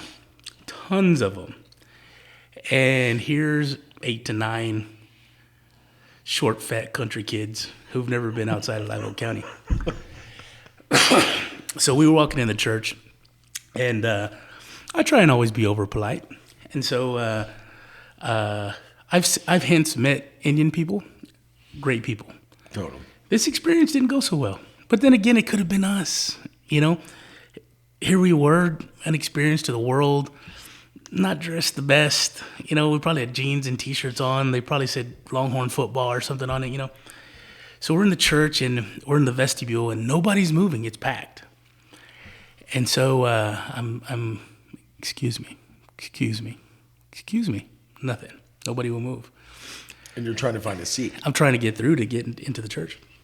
And so my buddy Noel screams, "Move!" And he starts walking, and people start moving. So we follow him. We go sit down. So we go to the front of the church. There's 2 pews. It's all that's his people, and everybody else is hers. Packed. So we go to we go to the reception, right? And we're sitting around, and it's packed. They start bringing bottles of champagne around. And we're minors, right? But we're kind of like, well, we're going to try and sneak a bottle. You literally were minors. Oh, yeah. We were okay, 17, okay. 18, yeah. Oh, okay. Could have been another reason that adds to the whole they story. didn't like us there. Because we were being obnoxious, I'm sure. And so they do the dance, and I think it was just the first dance. As soon as that was over, I would say 80% of the people left. What? They had the meal, they had the first dance, and they were out. And so we're sitting there. You're in Waco. In Waco. And we're just look around, and we're in this huge hall full of unopened bottles of champagne. Oh. So we went bananas. Isn't gonna go well. We went to every table, and we had our own table. That thing, the top of it was full of champagne bottles. And we drank similar to this, because this is exactly how it tasted. We're good. All night long. And we got pretty wasted that night. But that was my first introduction to champagne. And it gives a hell of a hangover. It doesn't, well, back then, it's not like we're going to get shammered on a bottle. But yeah. If you drink it like that, I'm sure you fall. Oh, we drank so much. And we were in the prime of our lives. Right. It was free. It was free. And, we didn't want to be rude, so we made sure we opened as many as we could. So, but yeah, it was. Was Dita in the picture back then? Or no, she wasn't. She. That's when I had fun, Kent. That was no. You're so mean. I love that girl. No, I love Nina too. She is a fun chick. You know, she's got her moments. She got They her all moments. do. She was telling me the other day, she says, we need to get Kent and Kelly to Retama. I totally want to go. Let me know. So when I was a kid, I'm going to tell you my horse story. And so I would stay with my sister a lot, my sister Fern. And her husband, Benny, was a valet at the horse race track in the St. Louis area. There was a couple. Oh, cool. And so they needed what they called, not being racist, but it was called a color boy. Okay. And so in a jockey's room. Well, people need to realize this. Times are different. Yes. And literally this is in the 70s. Sure.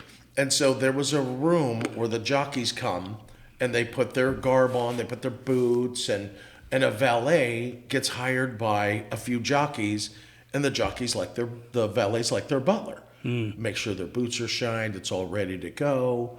They have the Spanish nuts or whatever they want. You know, it's full out. You just help this guy get his stuff together. And so my brother-in-law Benny would work for like 4 or 5 of these guys. And so around this huge room is all the jackets that the jockeys used to wear. And so, hence the name Color Boy. There was somebody that had to get the jackets down. And so you got a racing form. There's 10 horses. There's 10 races. There was a rack with 10 nails on it going across that was 10 deep, like going at an angle. Oh, so wow. It was for every race. So I was probably 14 at the time, and I think I got paid like $2 an hour. And they had this big pole, and I would have to go find the jacket within these hundreds of jackets that were hung on the top of this all the way around the perimeter of the room. And so I learned how to do laundry. I would get those jackets down, hang them on all these nails, 10 races, 10 jackets. So I had to stand at the top of the stairway after they got done racing. And so they would come up the stairway, they would rip the jackets off, I would put them in the washing machine. And then on the side, there was people that were banned from the tracks, but they would sit in the parking lot. So my brother-in-law knew some of these guys. He would send me out, and somebody would give me $100 and a list of what to bet. So in between the races, I would go out to the parking lot, grab this piece of paper, grab the $100, run to the window, and make these bets for these guys. I would hold the tickets. The race would go off. I would go and do the laundry thing again. By then, the washing machine was done. I'd put them in the dryer. The jockeys had just got done. I would wash those jackets, and then I still had to hang them back up across the room. And I would, in the middle, go and make these bets for these guys that were banned from the track, but they were out in the parking lot. And here I am, 13 years old, and back then, it didn't matter. You know, like now, I don't think you can approach a betting booth like that without being 21. And so that's how I made money on the side, is doing that. You probably made more on the side. I totally made more on the side. I mean, I remember carrying out about $10,000 cash to the parking lot, and the guy whipped me out a $100 bill. First $100 tip I ever got. I don't even think I'd ever seen a $100 bill before that day. And so I didn't know what to do with it. And so when I showed my brother-in-law, he's like, here's your cut. Gives me $50 back.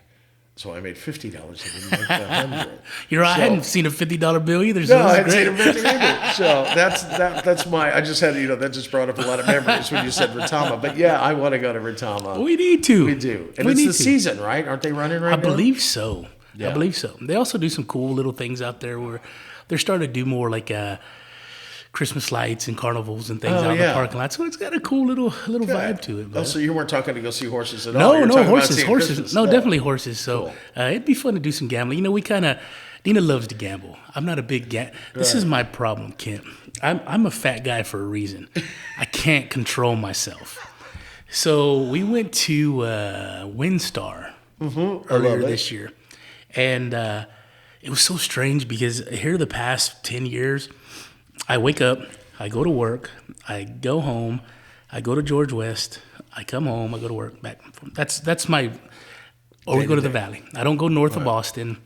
So it was a little intimidating to drive to Oklahoma because I was like, I've never been this far from home. I'm 45 years old and I'm a little nervous. No way. Are you serious? Well, I've been to a couple places, but not in the past 20 years. It's all down here. You haven't been to Vegas. No. You haven't been to New York City. No. You haven't been to L.A. I want to visit, but I'm a South Texas guy. I'm a South Texas guy too, man. I'm going to take you on some badass adventures, my friend. I would love it. You And you know what? I need to take you on some adventures too. I would love to go. Because when I get free time, I like shooting guns and killing stuff. Okay. So I'm not much the killer, but I love to shoot guns. I love to shoot guns. I love to hunt, fish. Nina loves to fish. I love to fish. So those are usually kind of like when we have free time. Right. That's where we go do. It's kind of like, okay, we're off this weekend. Let's go fishing. Let's go. My favorite thing, and I would love to take you and Kelly one day. My favorite thing is loading up the truck, going to South Padre Island, going up the beach as far as I can from everybody else. And go fishing. We set up, we fish in the surf, we hang out in the surf, we'll cook out there, and it is the most relaxing thing to me on the planet. Your phone doesn't really work. One of those. It's nice. We talked about that at the beginning of the last podcast. Yes, about, it's so nice. Boca Chica. Boca Chica is my hot spot. So I would love to take you guys down there one day. Have you been on a jet? You know what? I've been.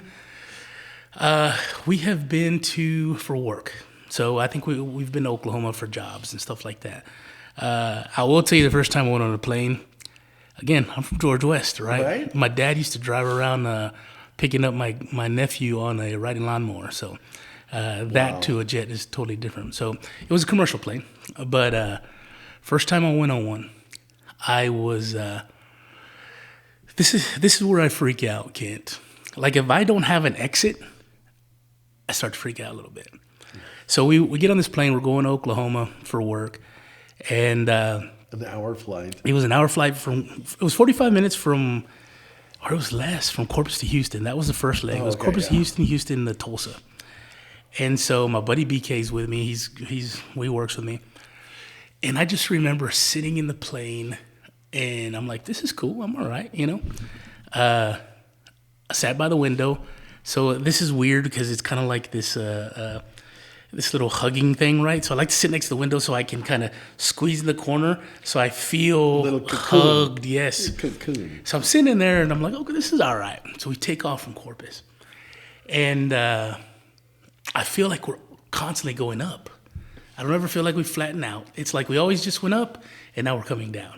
And probably what you did. That's probably what you did. So I'm squeezing the chair in front of me. Bloody murder. And my buddy BK is like, man, just chill out. I'm like, I'm good, man. I like to always go, no, I'm all right. And I'm like, squeezing the shit in the chair. My fingerprints are going to be permanently indented in this foam, but yeah. It was terrible. I feel sorry for the lady in front of me. So we get to Tulsa to do our work for, I think, a day or two. We end up flying back. We're coming into Corpus. And by this time, okay, I learned I got to have a drink at the airport. Just to chill me out. We're coming back and we're shooting the shit in the back, me and BK, and we're flying from Houston to Corpus. And I'm like, dude, I love planes now. I've already been on a few legs. Right. This is nice. I like it. I'm a veteran. Pro. So we're sitting in there and we're coming into Corpus, and all of a sudden the storm hits, and so I start freaking out again a little bit, right? So I tell BK, hey man, I don't know what's going on. But this doesn't feel right. He's like, we'll be all right. He's from Wisconsin, so he's always on the plane. Right. And so we're coming into Corpus, and they're like, put your seatbelts on. And, it's kind of one of those things where it's like, hey, move to the right, but don't look behind you, kind of thing, And so we're sitting there, we're putting a seatbelt on, and lights in the plane start flickering. All of a sudden... It's a movie about to happen. Yes. And so the stewardess, she's smiling as big as she can, but she's holding on to the top of the luggage rack or whatever up top as hard as she can. She's falling. Things are shaking. Turbulence. So then the plane feels like it falls 20 feet, 30 feet. I don't know. But it's really like 2,000. We went from here somewhere very low, really quick. Funny thing was... As soon as that plane stopped falling, literally the next second or two, the wheels touched down. And I looked at my buddy BK and I said, did the plane just fall and then we immediately landed? And he's like, Yeah, man, I think so. That's never happened to me before. Never. Yeah. That was the last time I flew. So we would take it off from Vegas one time. So we frequent Vegas a lot. We like to go have fun. And we're going to go. You got to go. I would love to. I would love to. You got to go. Nina's been so wanting much to go more too. to do than gambling. Yeah. There's so much other stuff now in Vegas. See, this is my thing is I think I'm going to go live the hangover. We could. We totally could. But that would be a boys' trip. So one time we went in the summer. I go a lot for limousine conventions and stuff to Vegas. So we usually do a trip with our friends, or Kelly and I'll just bolt out for a weekend real quick, and then I go for the limousine convention. And so we had gone just on a regular family trip, and I think it was just Kelly and I and maybe my brother and sister-in-law and my in-laws.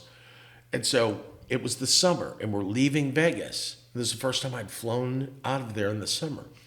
So once you leave basically the pavement, it's the desert. And hence I didn't know that the heat rising from the desert affects the atmosphere that much.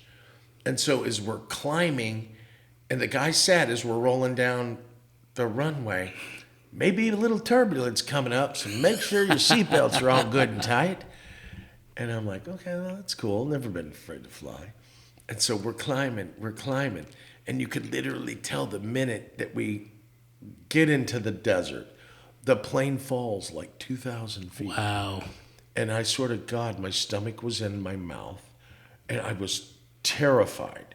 And the look in Kelly's eyes was like, we're gonna die kind of look. And then we caught, and then we go back up.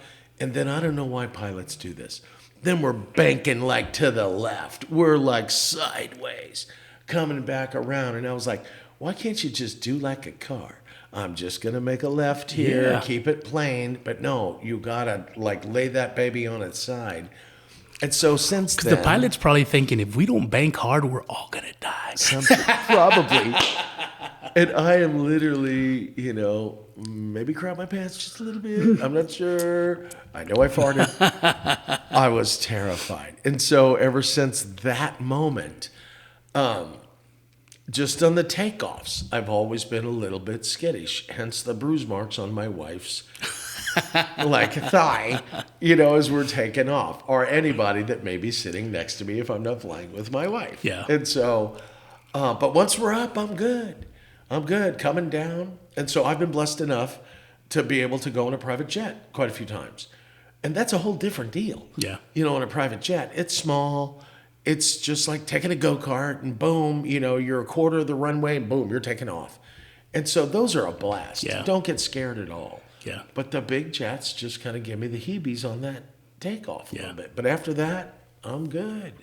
I'm really good. So, but I do. Same thing, my yeah. life's mission now is we are gonna go to Vegas. We need to get in a little bit of trouble, though. That's my... That's easy. That's what I need. That's I need easy. A little trouble. Vegas, it's so easy to find.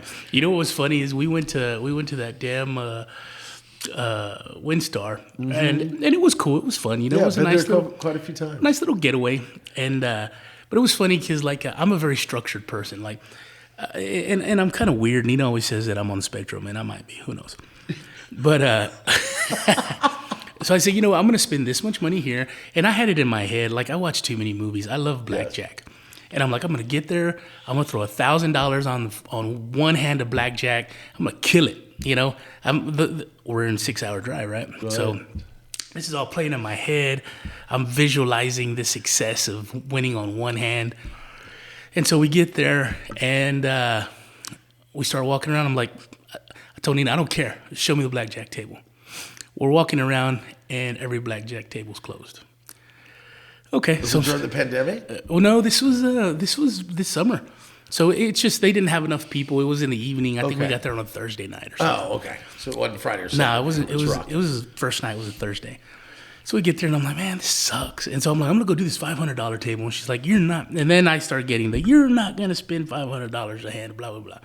And I was like, don't tell me. To me, I'm like, that's why I'm here. I mean, I might have one or two hands in me financially, but that's what I came here to do. So we're walking around, and then we finally find a table, and they're like, hey, you can play over here. So we get there, and it's packed.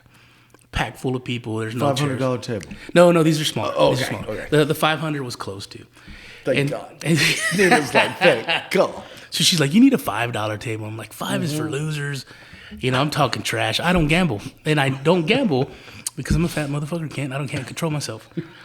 And so we're walking around. We get to this table, and it's packed. So she's like, let's play some slot games. And Nina plays slots on her phone, on the computer. I do too. She's good at it. And so we're walking around. We're playing slots, and I'm losing every time I push that damn button. It's like $20, $20, $20, $100, $20. Finally, I'm like, I looked at her and I said, we were there an hour. I was like, we're down $700. So I was like, into my mind, I was like, I was supposed to have won like $1,000 hand. Yeah. Well, I was going to change our tax bracket. And so with one hand. With one hand. So we go to the room, and it's early. We go have dinner. We go to the room, and to me, it's like I've been driving the whole time. I've been paying attention to the road. Been working like crazy. I want to kick back for a little bit in the room. Sit in my underwear, get comfortable, crank the AC down, watch some TV. Yeah. And she's like, "Well, I'm gonna go play some more." And I said, "You know what? You go play some more. I'm gonna watch TV. I'll go up. We got 2 more days of this. Yeah, we're already down $700. We've only been here 2 hours. Yes."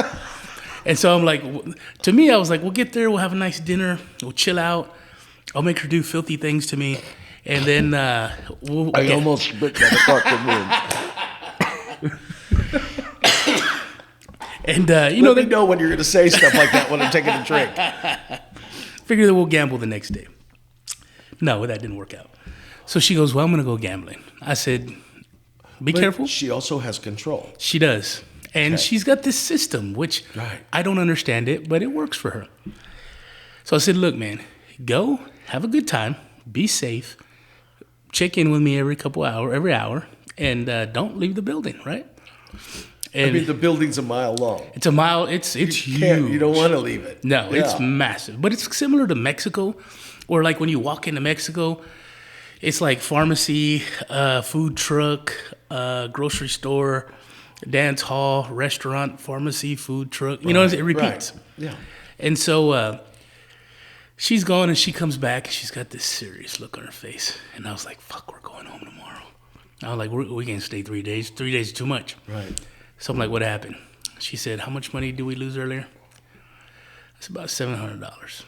And she's like, I said, what happened? And she reaches in her back pocket, and she's like, I want $900. No way. She saved the I think we did a jumping chest bump. She flies against the wall and crashes and leaves her body in print. And so we was kind of like, we're back at zero. If anything, we're up a little bit. So we ended up, the next day, I find a blackjack table. And I'm like, okay, so my idea of spending $1,000 on one hand, it's kind of out the door, right? I had a bad experience first day. And which was probably the greatest thing ever to happen. A blessing from God. For sure. So I'm kind of like, sorry, those are my mom's allergies showing up. Let me take a swig. So the next day she's like, hey, blackjack tables are open. Let's go do the $5 one. I don't want to do the $5 one. Come on, let's be stupid a little bit. You were the day before. I was the day before. So I learned a good lesson. You don't really, and maybe this is maybe not a lesson, but you don't want to be the only guy at the blackjack table. You want other people there. You don't want to play one-on-one. Well, that's where I ended up. At Rule first, number one. Yeah. So Nina sat down with me. It was one other guy. So there's 3 of us. I think it was $20 hands, which I was kind of like, okay, I feel like a little bit like a baller paying $20 hands, and it's not $100, so let's do this. I lost so many hands back to back. Finally, Nina's like, I'm gonna go play that. I think it was a Willie Nelson game or something. And Willy Wonka.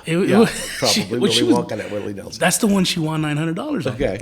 So she's like, I'm like, go do it. And so the guy's like, this is ridiculous, and he's talking trash to the dealer. And dealer's like, oh, sorry, 21. Oh, sorry, 21. No. It's like every hand is 21 for the dealer. So that guy leaves, and I'm like, I'm not a loser. I'm not a quitter. I'm gonna stay here and I'm gonna win. It was just me and the dealer, and dealer was 21. Still, I think I lost like $200 like instantly, and I was like, that's when you know you gotta get out. Yeah, gotta get out. When somebody throws like 3 21s down, you gotta leave. Yeah, remember that. I learned it. But like I said, Kent, you never know. I'm the fat guy. I don't know when to stop. Know when to stop. And I'm the type of guy that'll cut off my nose to spite my face. Right. So I'm like, screw you. I'm not gonna leaving. teach you. Watch me. Hold my beer and watch this. Hold my money and watch this. Yeah. So we ended up. I was like, screw this. We got up, and we did a little bit of more gambling. And honestly, I forgot Nina's method, but using it, I started going up again. Good. So at the end of the 3 days, I think we were even. To be honest with you, You won. Yeah, You won. and I told her, I said, we had a good time. Right. You know, to me, the gambling's fun. I want to sit at a blackjack table and play $1,000 hands and win all of them. Oh, but just like the movies. Just like the movies. But chilling out at the pool, having some drinks. Did you having go a to nice the pool? dinner. We went to the pool. We had some drinks. We had a nice dinner. You know. Did you go to Mickey Mantle's? You know what? I don't know that we did. Mickey Mantle has a restaurant. Yeah, I don't know that we did. I think we went to, what is that country singer's name? Oh, you went to Atkins. Wasn't it Trace Atkins or something Toby like that? Keith. Toby Keith's restaurant. Yeah. And right honestly, at the turn. Right it at was the turn. all right. We had some greasy nachos or something, but Yeah. we probably should have gone to Mickey Mantle's. So we had gone there for my birthday during the pandemic. I guess I turned, maybe it was my 60th birthday, or I think it was my 60th.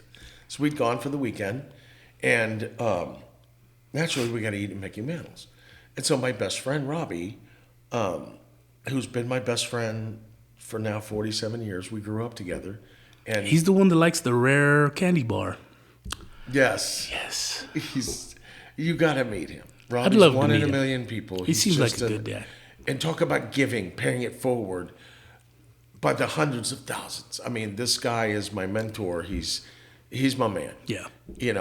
I mean, I would be his bitch if he wanted Yeah. to, because he's just such a great person. So he couldn't go. So we went, the kids went, and we had a couple friends go. And so we were going to go to Mickey Mantle's for my birthday dinner. And so we made reservations, and it was one of those, what's your name? Mantle. I mean, really? And we're going to Mickey Mantle's restaurant. And so we go to the restaurant. I mean, there's a huge line to, people waiting to get in there. And this is at Windstar. And so we walk up, and I said, hey, my name's Kent Mantle. Boom, the general manager comes right out. Mr. Mantle, it's such a pleasure to meet you. Right this way. And I'm just like, what the hell is going on? So we go on. We have this huge front table, and on it is a big, bigger than 8 by 10. It said, reserved Mantle family. No kidding. And it's in Mickey Mantle's restaurant. So not to try to play the famous card, but, people were watching holy shit, we're eating at Mickey Mantle's, and look, the Mantle family's going to come. The table's reserved for them. And here we come in. That is crazy. And it was just so weird because it was everybody was looking. Yeah. And there was a note from my buddy saying, happy birthday, this night's on me. Have anything that you want, treat everybody. And we had a ripping time, and people would come by, oh my God, you're literally a Mantle? Yeah, I'm a Mantle. Can I take a picture? Will you get up and take a picture? And I'm like, that felt I always see that happen. And so it was weird to have that happen, but it was such a cool night. That is awesome. And the general manager at the end comes over literally with a shopping bag, T-shirts, mugs, Yetis. I mean, napkins that say Mickey Mantle on them, and just gave me all this kinds of stuff. It was because of my buddy Robbie. He made my dreams come true. Sure, that's It awesome. was so cool. But you got it when we go, and we're talking. we're dying to go to Windstar back again. Let us know. We'll do that trip. You know what's funny is I would love to go again. I told Nina, I like I said, I hadn't driven that far north in I don't know that ever. I take that back. Me and my buddy Bo, the guy that owns this place, when we were 21, we went to 21, 22, somewhere around there. I called him. I was working in Corpus. He was going to Texas A&M. And I said, hey, it's spring break. I think I'm going to take 2 weeks off. You know, I got zero money and nowhere to go. And he said, well, I'm fixing to be on spring break. Let's go to Colorado. And I said, okay. And so I called my sister. I said, hey, I need to borrow your truck. She said, there's two friends that she has. Well, I got a lot of friends that she loves, but two that she loves was Bo and Laredo and Trey. 3. And so Bo's one of them. So I said, hey, me and Bo want to go to Colorado. Can we borrow your truck? She's like, yeah. So we literally gassed up the truck. We went in. This is a side story, I guess. But anyway, getting to the other place that I've been. Windstar. From Windstar to yes. You've been as far as. So before we get into this story, Windstar, I would love to go again. It's not very far. It's the same distance as the valley. 6 hours, yeah. So I told Nina, I said, this is like driving the valley. It's not bad at all. So we're heading down. We're heading to Colorado. Next story. Cheers. And Bo's like, yeah, let's just go. I said, okay. And so we're in T-shirts, flip-flops, and shorts. And this is where I learned that I was afraid of heights. And so we're driving. We go to Lubbock. We see a friend. We go into Clovis. We grew up on Young Guns, the movie. Right. So we love anything Billy the Kid. So we drive in what is that town, Fort Sumner or something like that? Where Billy the Kid's grave is. We took some pixers there. We had a great time. Did you go to the grave? Yes. So we took some pictures there, and everything was, you print it, 6x4. We drive up to Santa Fe. We go into Durango, and we're tired. We didn't realize we had changed the time zone, but we're tired. So we rent a room. We crash out, and we had zero plans. We're just driving. Yeah. And so no reservation vacation. No reservation vacation. That's what so I call we're cruising around. We're taking pictures of stuff that we've never seen. And I told him, you're going to have to drive through the mountains. I can't drive through the mountains. I'll freak out. And so we're driving around. His dad calls. He's like, oh, we're in Colorado. Me and Gabe driving around. And his dad says, y'all be careful. Your uncle drove off a cliff up there one time and died. So no way. I'm freaking out. And Bo's cool. He's just looking at stuff, pulling over, and oh man, look how far down that is. And I took pictures out the window without looking. So I didn't see Colorado till we got home, and I developed them. But we go through Silverton, and so I think they call it the $1 Million Highway or something like that. Right. And so Silverton was a cool little town. We go into Montrose. And then we're like, start heading home. It's been about a week or so. And we're driving down and tell them, hey, let's take this little road so we can take a picture with the Oklahoma sign. So we're driving and the weather's terrible behind us. There's dark clouds coming and we're still in Colorado and it's like you're trying to get away from the storm. Right. Trying to keep ahead of it. Yeah. And so we're sitting there again, T-shirts, flip-flop shorts. And we hear on the radio that this blizzard blew through Silverton. And rescue crews from Colorado and Wyoming are trying to pull people out of the mountain. And avalanches, snow, just where we had been like 4 hours, 5 hours earlier. And I told Bo, when we finally got home, I said, dude, we would have died. Totally. We were in shorts, T-shirts, and flip-flops, and we would have died. And we ended up coming home, but I tell you what, just doing random stuff like that when you're young like that was just so much fun. It was so much fun. Get away and spend time with your buddy and, like you said, no reservations, no plan. We do that. We do that to this day. We'll get into a car, we'll get a couple friends, and we call it a no reservation vacation. And so the last time we did it was with our friends Rick and Amy. I got one of our Suburbans, and it's just like, let's just go. Okay, when we got to I-10, you want to go I-10, east or west? You want to go up 35? So we decided, let's start at Windstar. Let's go to Windstar. Mm-hmm. And so, boom, we went to Windstar. Spent like 2 days there. We got up, we're like, okay, where do you want to go?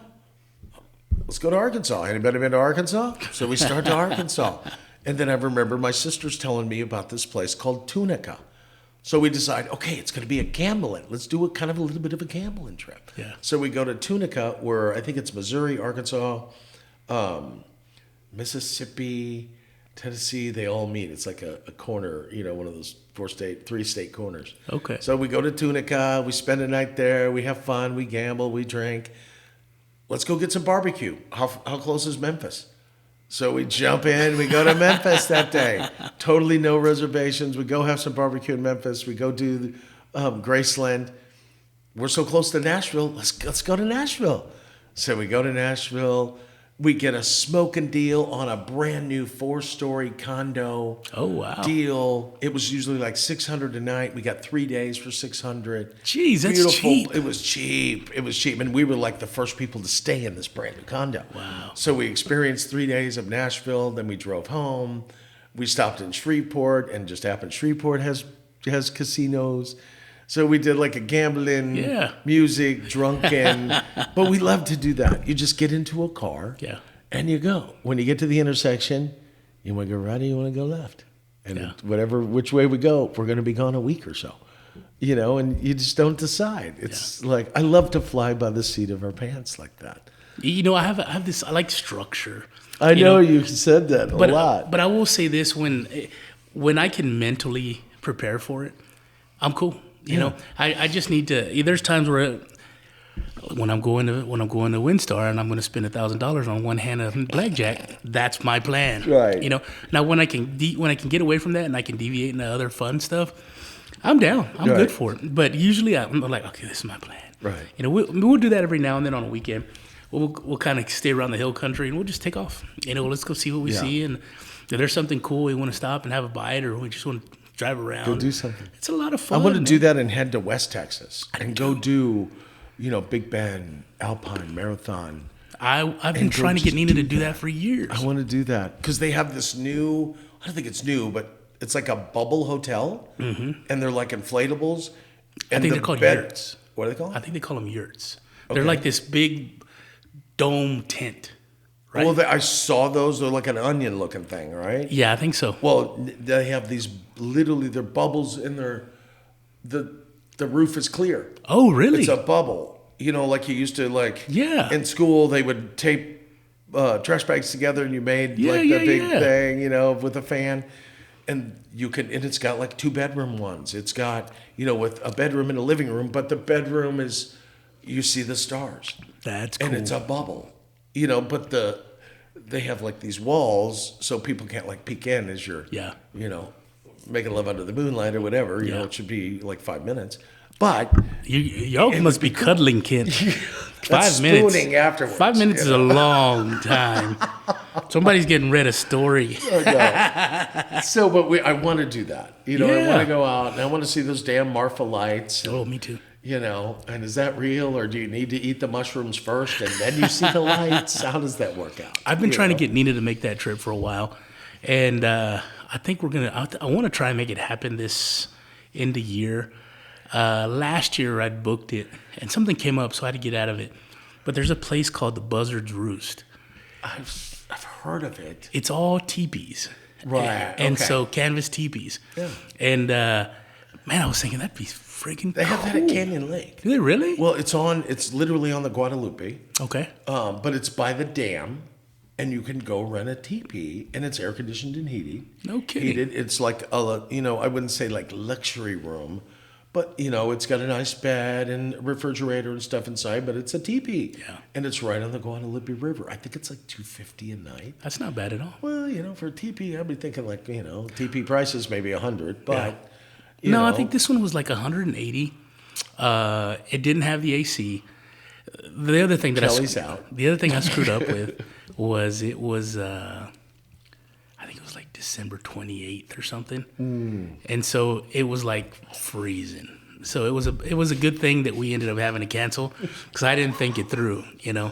But the sunsets from the photos, they look amazing. Amazing, yeah. And you just sit outside. They've got little fire pits. I think there's like 4 or 5 teepees. Right.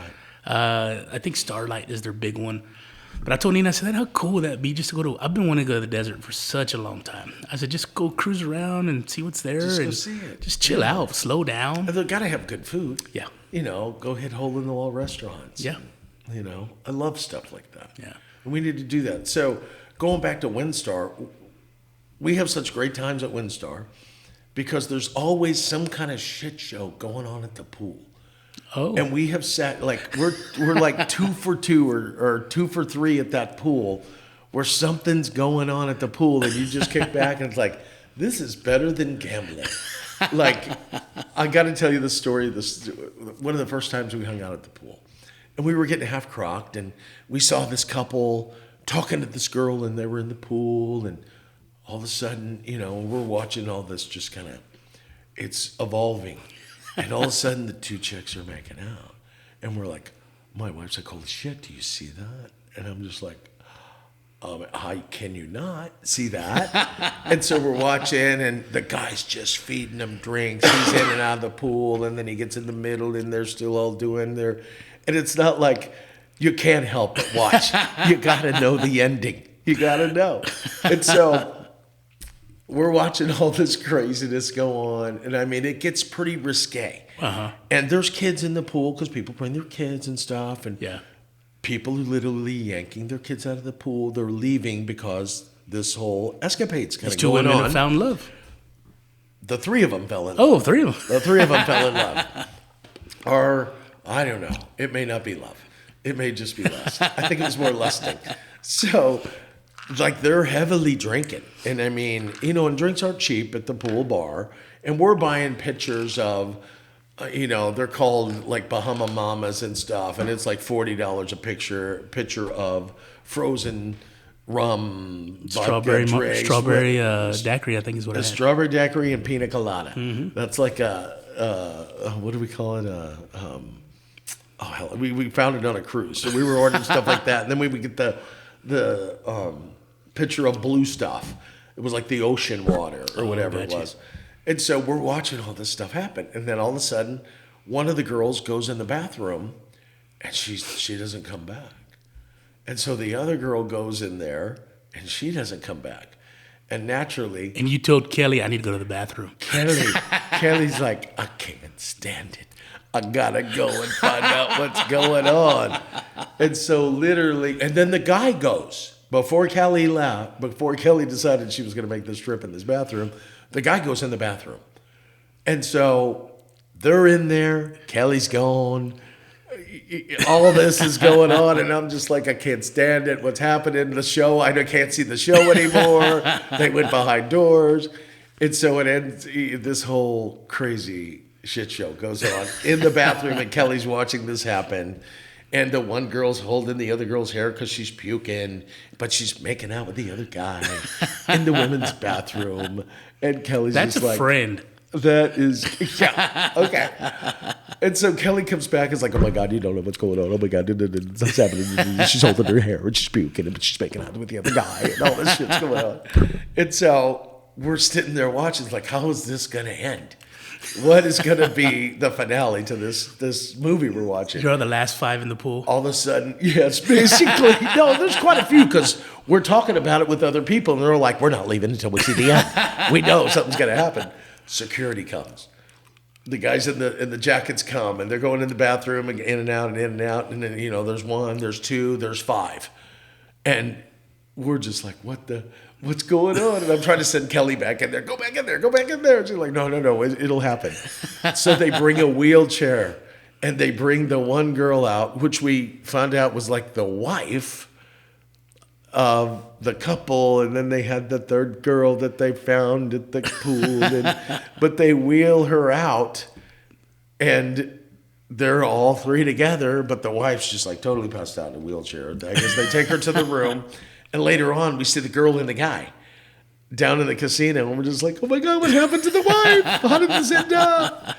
But it's, then another time we were there and a fight broke out, and it was just, it's like, this is worth coming to WinStar, not even gambling, just watching the shit show at the pool is incredible. So we were hanging out at the pool, and there was a lot of kids there, and I guess teenage kids, and it was packed. There's a lot of people there. I think there was a football game on, so the bar was packed too.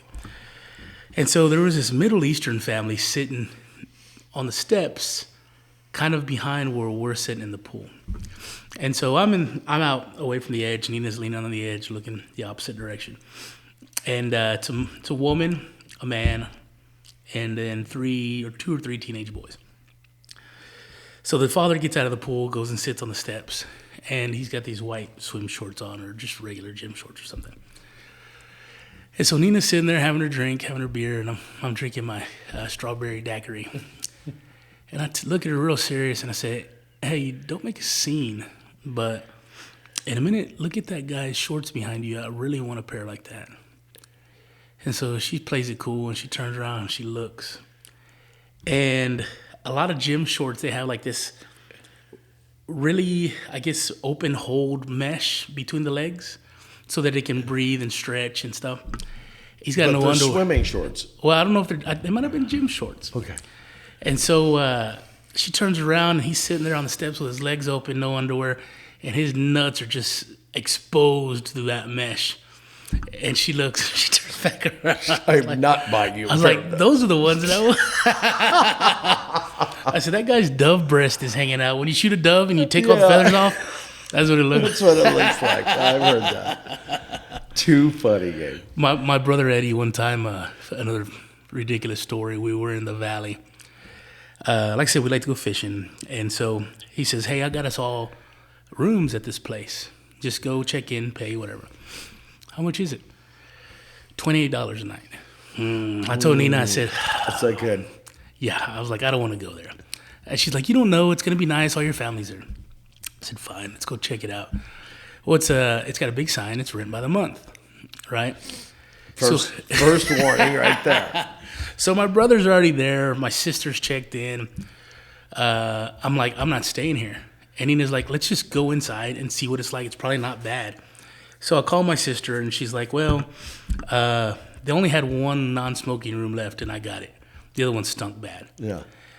And so I told Nina, I said, let's just go somewhere else. We'll spend more money, but I don't want to stay here. So we walk in, and she's like, well, she fights me on everything. So we walk in, and there's this short Mexican dude, and he's straight out of jail. You know, he's got his pressed white, crisp, wife-beater T-shirt on. Everywhere he stands at attention with his hands behind his back. Everybody's boss. So I walk in, and I'll go back out and tell her, I'm not going in there. We're not staying here. She gets pissed. She gets out of the car, and we go in. And I said, once you get in there, you're going to see you're not going to like it. She goes, well, let's just see what the room smells like. See if it stinks like smoke. I said, fine, whatever. So we walk in, and we're walking to the front desk, and this other girl's coming the other way, and I'm out. I've checked out. I'm not staying here. Right. You already got the attitude. I've already got the attitude. Yeah, We're not I'm staying done. here. We're just going through the process so Nina I'm be making Nina appeased. happy. And so I tell the lady, go ahead. We'll go after you. And so she goes, oh, okay, thank you. She walks up to the lady, and she says, hey, my niece opened the drawer, and there's 2 used condoms in the drawer. And the lady's all, oh, I'm so sorry. We'll replace those with new ones.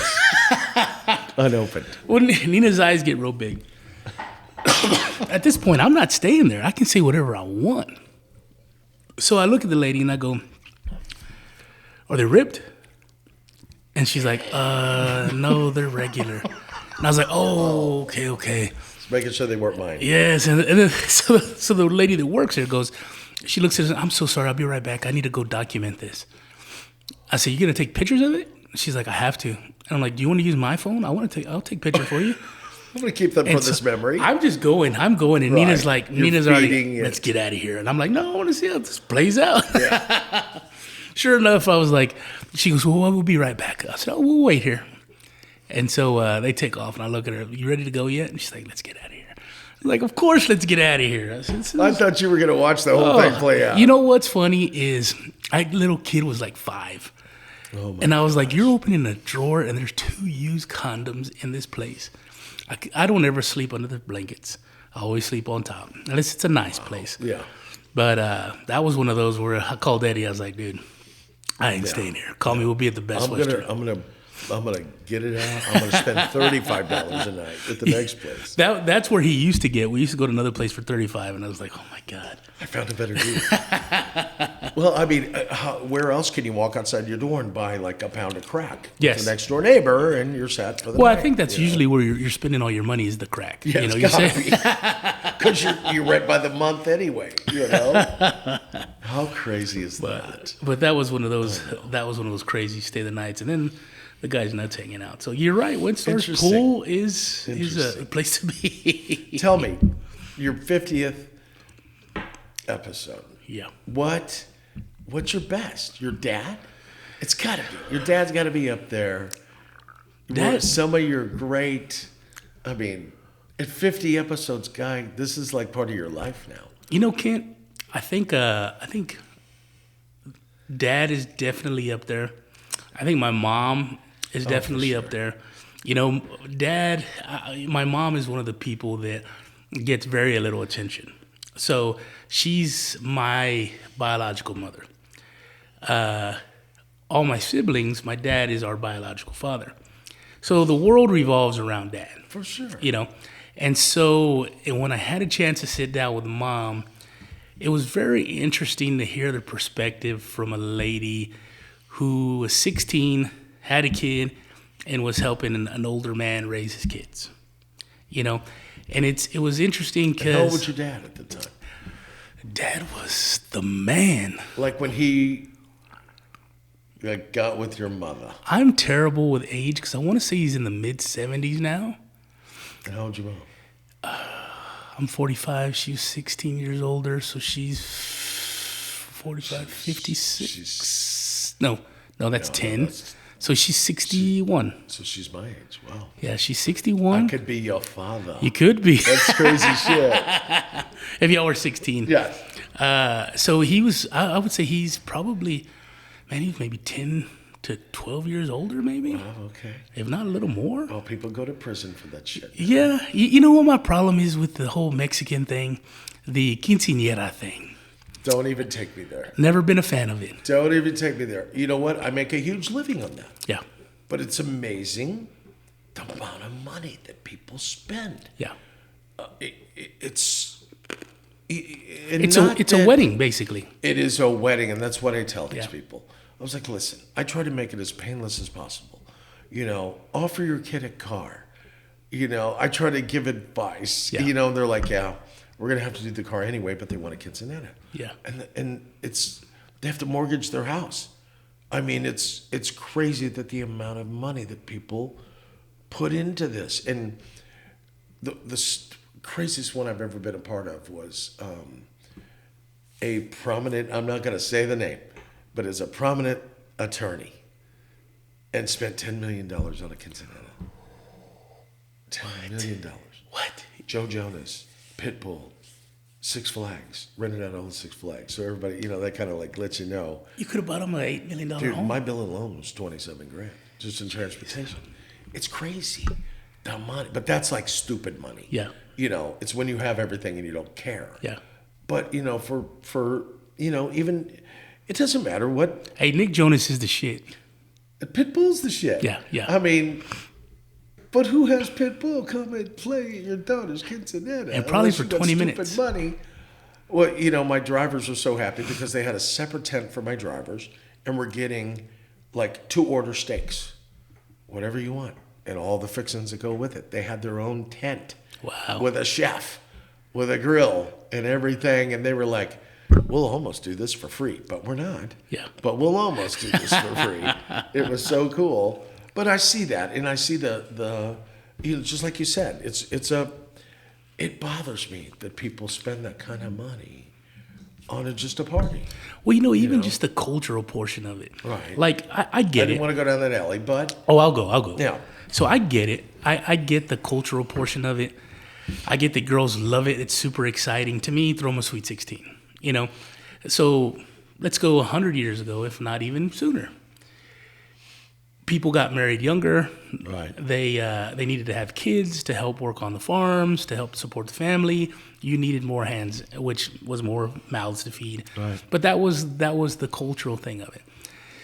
Today, 2020, 2021, 2022, to me, I'm a little bit of a dirtbag, Kent. But I'm a good intentioned dirtbag. You're a good bag. Yeah, I'm a good bag. But to me, it's one of those things where I get that a parent isn't looking at this. A parent is seeing, hey, I want to give my child a big birthday party and have a great memory for them because I had one, let's say. But at the same time, what you convey to people in the quinceañera is, hey, this is my daughter and she's a woman now. And that's why it looks like a wedding. Because it's a whole thing basically You know what? saying... I never thought about that. Yeah. It's a coming out party. Yes. She's a woman now. Suitors take note. She's ready to breed. She's ready to breed. She's ready to get married. And that's how it was 100 years ago and longer. But nowadays, it's letting dirtbags say, hey, my daughter's on the market. Even though that's maybe not what you're trying to convey. But it is what the whole concept is. And so to a me, quinceañera versus a debut. A quinceañera is a 15. Yes. A 16 is a debut. Okay. Right? I've never been to one of those. Well, I mean, and I deal it's with about them the same both. thing, though, It is isn't the it? same thing. But I guess it just depends on, did you hit the quinceañera? Did you hit the quince, right? It's 5. Yeah, 15. So in debut, we've done is 16. And now they even have one for guys, for boys now. Yeah. And I'm like, that's just milking it. No. I mean, and I just heard of this within the past year, and I just, it's so wrong in so many ways. And there's a lot of people that want to do that for their kids. Yeah. And it's another one of those things where I think people stretch themselves thin trying to provide that. And so like for my mom, for example, granted it was the 70s, which wasn't really that long ago in the grand scheme of things. But, also it was a small town. A lot of people don't have a lot of expenses. She had been working in restaurants. I think in the podcast we did together, I want to say she was maybe like 5, When she started working? When she was a little girl cleaning tables and stuff like that. And it's funny because like I had a conversation with my sister a few years back about one of my nephews. And the thing that I told her, I said, kids today they stay kids longer. We're talking about him and then my dad. When I told my sister, when my dad was 18, he'd been a grown man for 10 years. He had been working, helping support his mom and his sisters. My nephew, when he's 18, he's been playing video games the past 5 years. Right. He hadn't had a real stable job, but that's just kind of the nature of times that we live in now. It is. You don't grow up as early as you used to. You tend to stay kid a longer. Because you're helped along that way. Yeah. Your parents, it's like generation after generation. We want our kids to have a better life. Yeah. And we read that, we hear that all the time. And pretty soon we're going to produce ourselves out of workers. Yeah. We're going to be kids forever. Yeah. Well, I'm 22 and I'm still loving video games and sitting at home on mom's couch. I'm 30. Yeah. I hear that all the time. I have a son at home. He's 35. I can't get him off a video game. That's how that happens. Yeah. It's what happens. I have a friend of mine, I was talking to her one time. Same thing, and it was kind of funny to her. It was kind of shocking to me. Because it was like, oh, my daughter doesn't want to leave. Even her boyfriend's here now. Right. And it's like, okay, the kid gets it. You don't. Because the kid's going, why would I go anywhere? Yeah, you're paying all the bills. It. Definitely. Yeah. I hear it. And one day the house will be the kids and it's paid off. Why? Right. I didn't have to do anything. And I get that concept. But, I think for them, it was a small town. Not a lot going on. Yeah. So this is in George West. Yeah, this is in George West. Okay. And so she ended up having me at 16, and my grandmother and my aunt were helping Dad raise the kids at the time. Funny story is the joke in our family is the men typically raise the kids. So like even my brother Vidal, he ended up raising the boys, as they got older. Dad had his kids, the whole time. But it was interesting to hear her perspective, and then even just I think the cool thing about them, there's been a lot of cool podcasts. I really like The Hypnotherapist too, and a bunch of other ones. But I think the cool thing about them is to be able to listen to an older person talk to you about their life history up to the point that they're at. But it's your life too. It's my, yes. It's your heritage. It's the heritage. And it's also, I see similarities because like I've experienced things they've experienced up to this point, So to be able to hear where they're at now, it kind of puts into perspective where I'm going in a sense. Right. Maybe not the same avenue, maybe not the same journey, but I always tell people how, when you have a grandchild and he sees a grandfather, to that kid, he's always just been an old man. Right. But the kid doesn't realize he was a teenager. He was a 22-year-old. These are all these life experiences that you can kind of look back and go, I didn't realize this old man or this old lady had those because I never thought about it. Right. They were just grandma and grandpa. Old. Yeah. Right. And so hearing that, being able to hear those things, and they grew up in a time that hopefully we won't have to re-experience, but they grew up in a different time. It's a different part. This is a different part of the world. George West. Yeah. Versus San Antonio. It's the city versus the country. Sure. And it's two totally different ways to raise your child, because that's how your parents were raised. So how are they going to raise you like they were raised? Yeah. And if you stay in that area, you're going to still learn that way, because probably not a whole lot has changed. Yeah. About helping when you're young like that with a restaurant or whatever, and how that grows. It's a, how would you even say it nowadays? I think we're in for a big turn, of what are we bringing up to lead the country in years? Yeah. What are we and it's a little bit scary, but then you have, kids like mine, that I think that we've raised them the right way. I think that they are respectful and have their own opinions, and they know leadership. Yeah. Now it's up to them. Do they want to step up and be that leader? Yeah. You want them to be, as we are, and I try to be a good leader, and I try to set examples for people every day, and I try to remain calm. And even though inside it's like, holy shit, what am I going to do in 2 minutes? How am I going to solve this problem? But on the outside, you're like, I'm totally in control. I know what's going to happen. Yeah. You want to raise your kids like that, to be the good people that you want everybody to be. And we keep saying that. Yeah. We want our kids to be good people, going forward, in our nieces and our nephews, and it's all how you raise them. And again, the wise people that your mom and dad are, that's what America's about.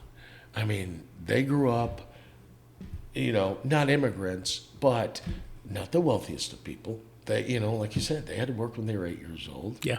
Can you imagine? I couldn't even imagine asking my kid, hell, they wouldn't clean their room when they were 8 years old.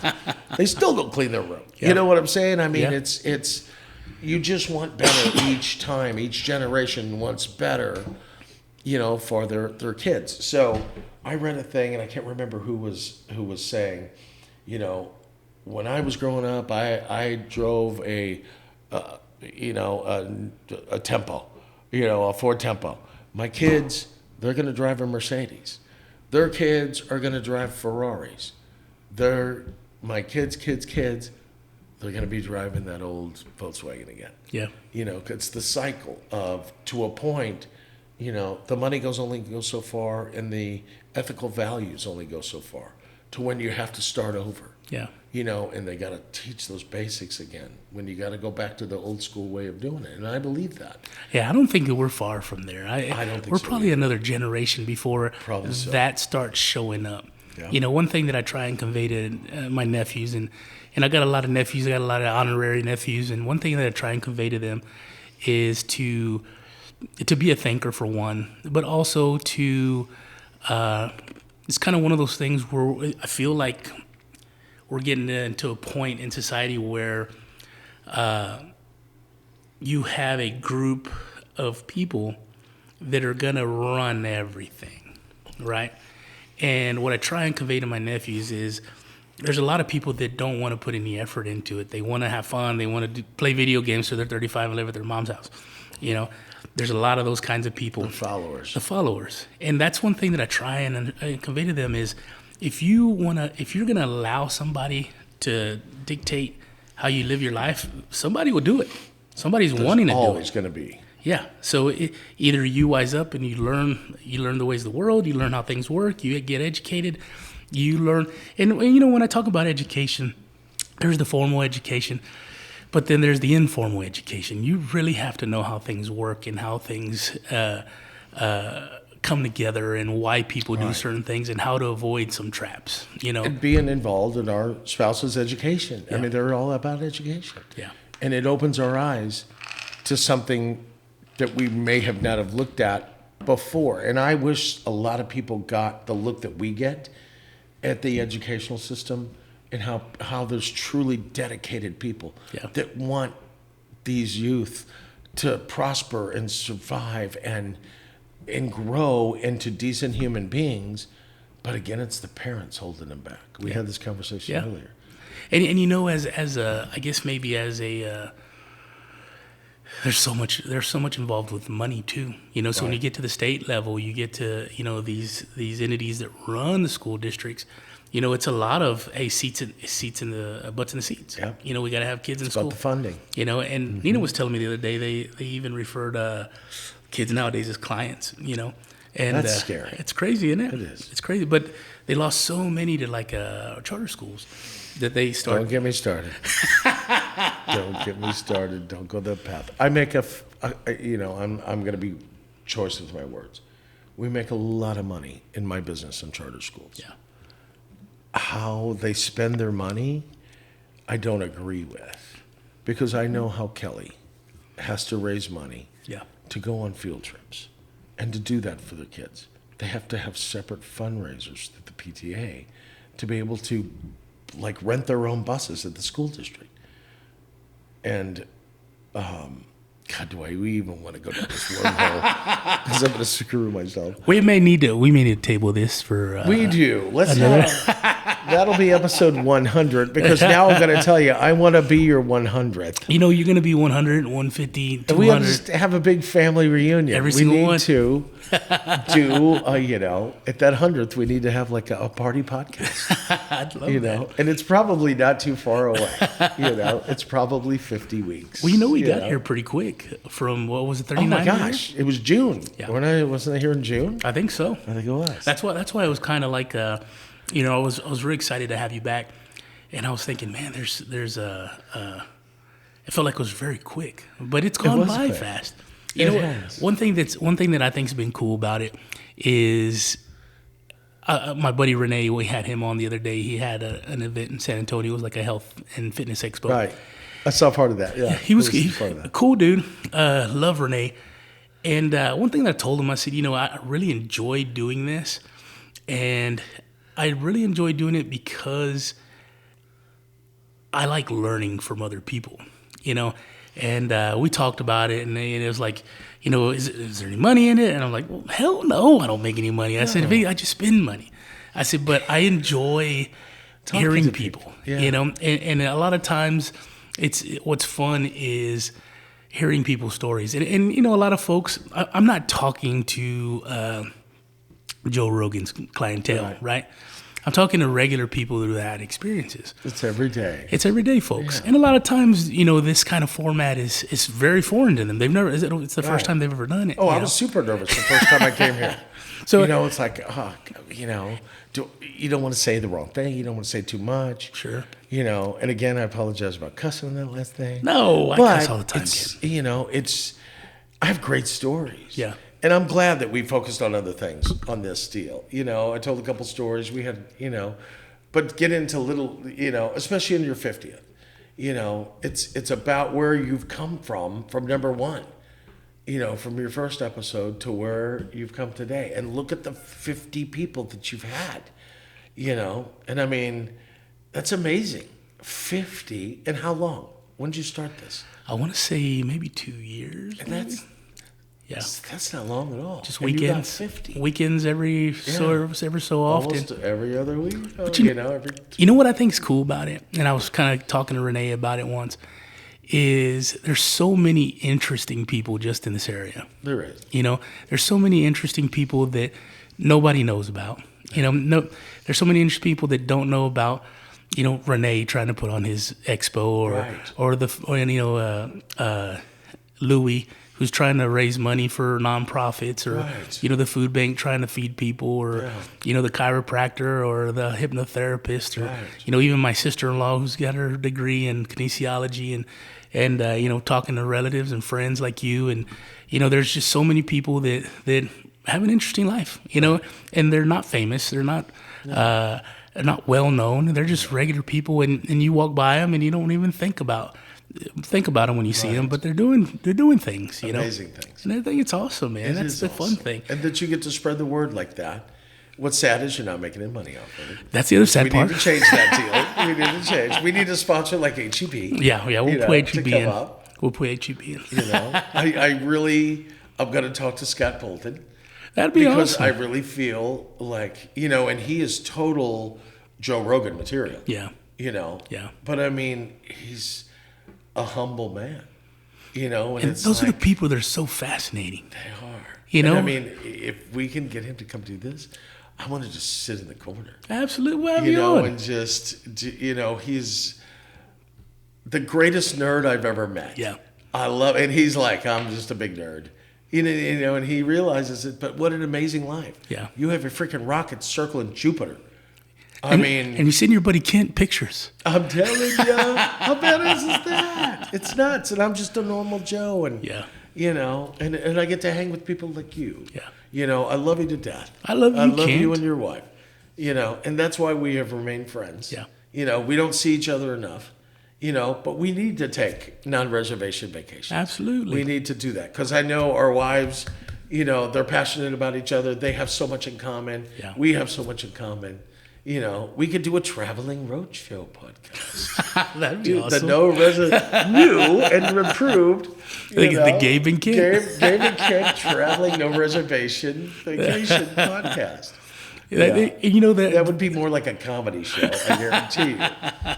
Yeah. But no, I've enjoyed it, man. I enjoy, it's funny because I think I hinted on this the last time when we sat together is like, I wasn't doing anything, Eddie had just passed.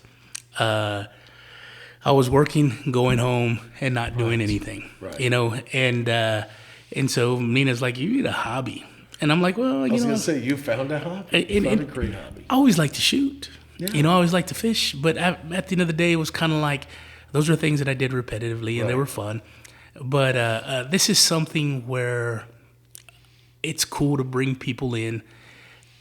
I think maybe if I did a better job of prepping. Some people I prep for. I don't prep for you. What do you prep for? I don't prep how for you. How can you? There's some people that I will, that I do. Like when I did the state trooper, that was some that I did some back research on. But it's fun to come in and just learn something off a conversation. Right. There's so many times that you sit down with somebody or you post something, and it's these little snapshots of a personality, of my personality, of your personality. Sit down and have a conversation. Somebody might get something out of it. Somebody might find it entertaining. Somebody might learn something. Like my buddy Bob, when Bob talks about what he tries to do for people who've been arrested or drug addicts, it's kind of like, to me, all I can do is ask questions and shut the fuck up. Let Bob talk, because what Bob's got to say is more important than anything I've got to say. 100%. And so where we have just conversations. Yeah. Yeah, and I just love it. It's I do a too. friendship conversation. Absolutely. I just get to tell some stories every once in a while, and hopefully make you laugh. We're probably gonna have to do one of these before 100, because probably so. You've got so much to share. Well, we'll see what adventures happen to me. I need to, like I said, I need to get it on paper or on tape, just because there's so many. Yeah. And it's like it takes something to trigger my memory.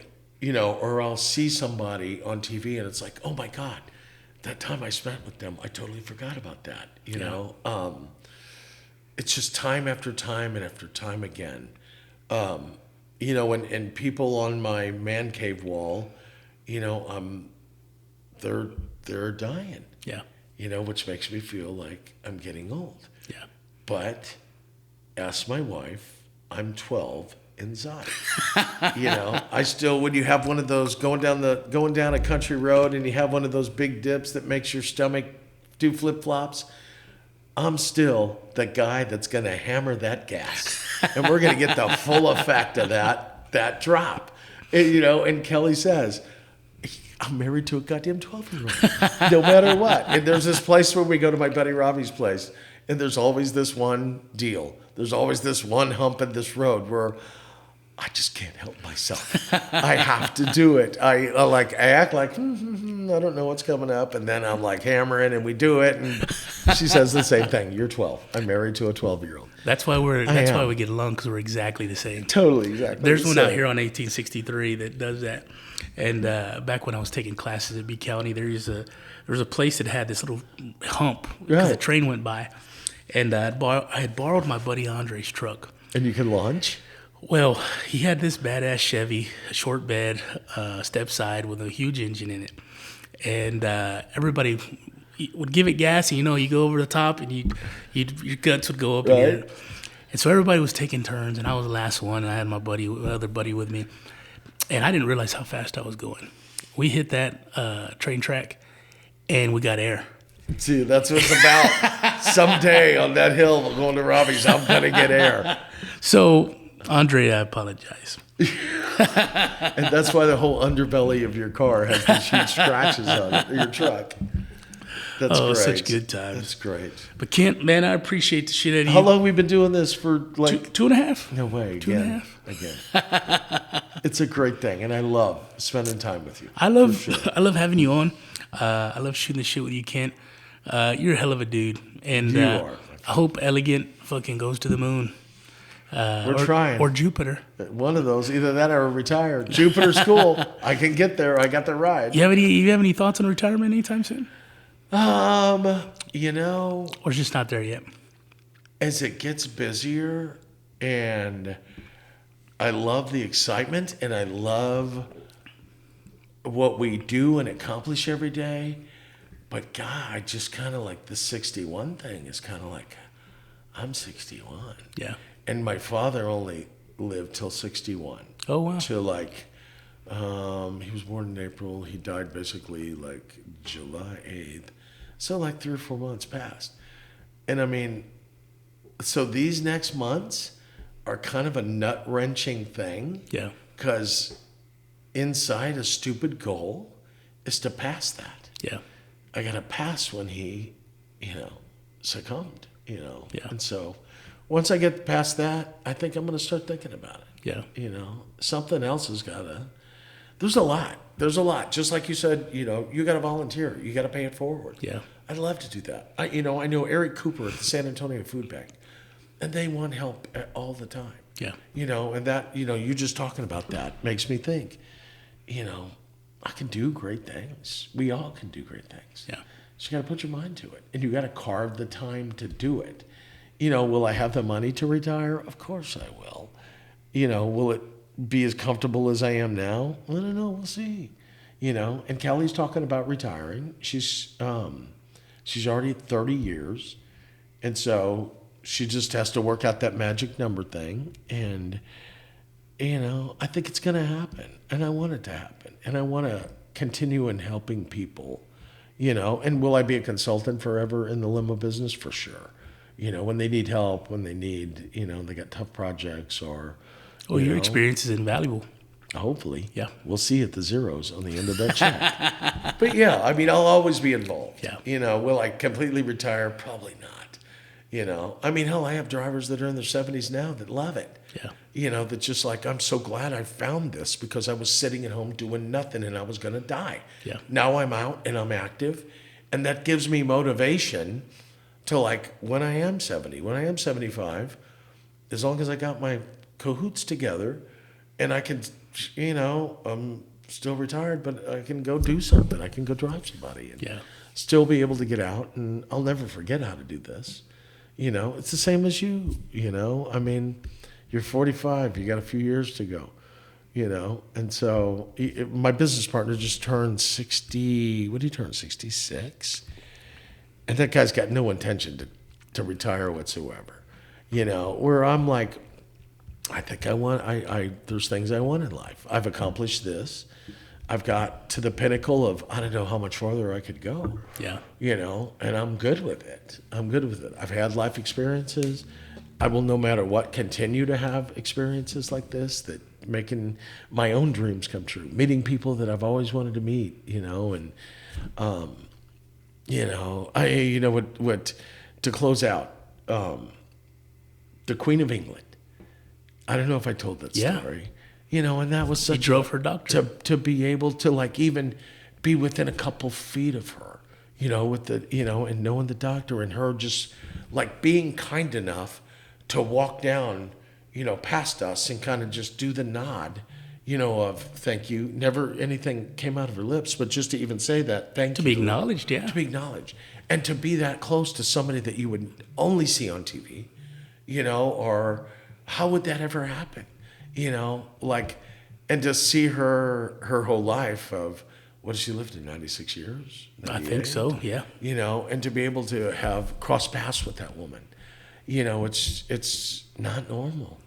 How many people get to say that? And, it's like a lot of things like that in my life. It's like, how did that happen? I mean, literally, I'm the Forrest Gump. I feel like Forrest Gump, how he ran into, and he was all in all these different places at the right/wrong time. And that's kind of how I feel.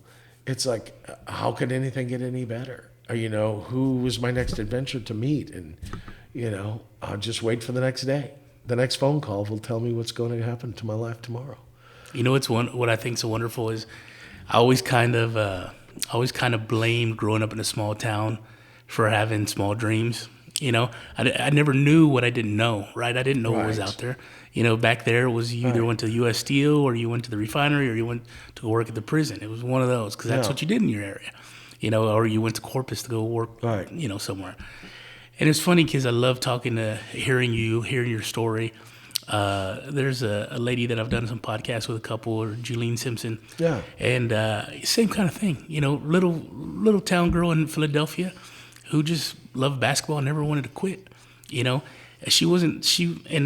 not in a negative way, but there was nothing special about her. She was a regular girl, regular family, middle class, just working, but she had a goal and she had dreams, and, she ended up playing in the Olympics and playing around the world. Basketball took her around the world. She's in the Hall of Fame for women's basketball. She coached women's basketball. And same thing for you, to be able to go back home, to lay your sisters to rest, right.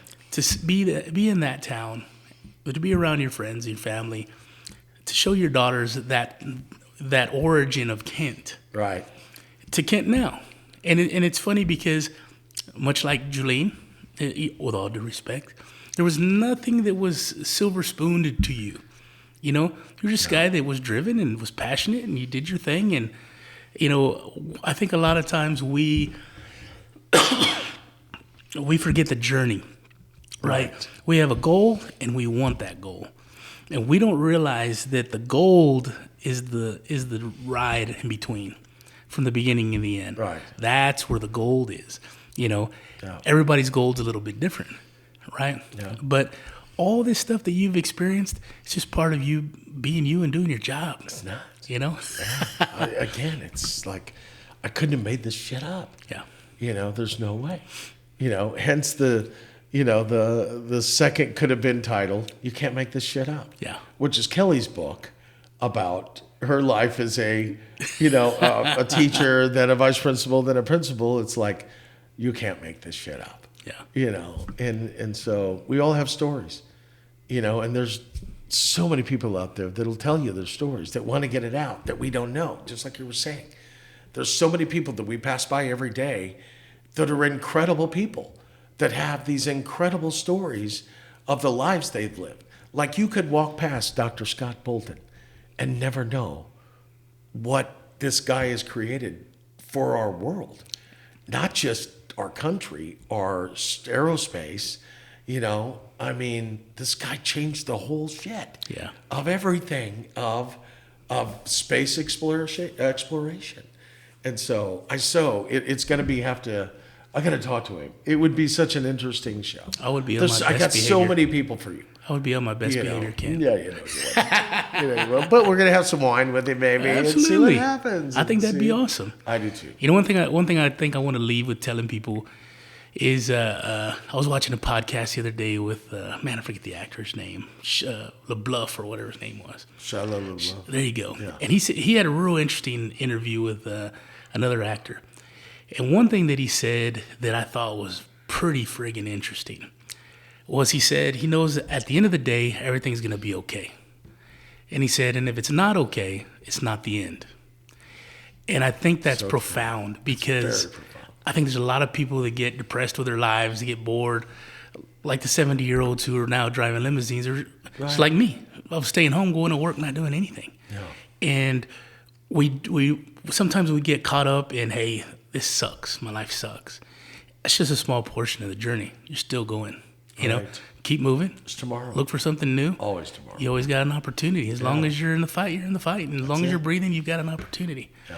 So you're an inspiration to folks. Yeah. Whether you think so or not, you are. Because you took what was your passion, you took what you enjoyed, and you made a life out of it. And you've changed a lot of lives. There's a lot of people that work for Elegant Limousine who, just like my buddy Bo, you know, I find it amazing when a business owner runs a business and is successful, because it's not just the monetary portion of it. It's the opportunity to give other people an opportunity to provide for themselves, to provide for their families, to live a life.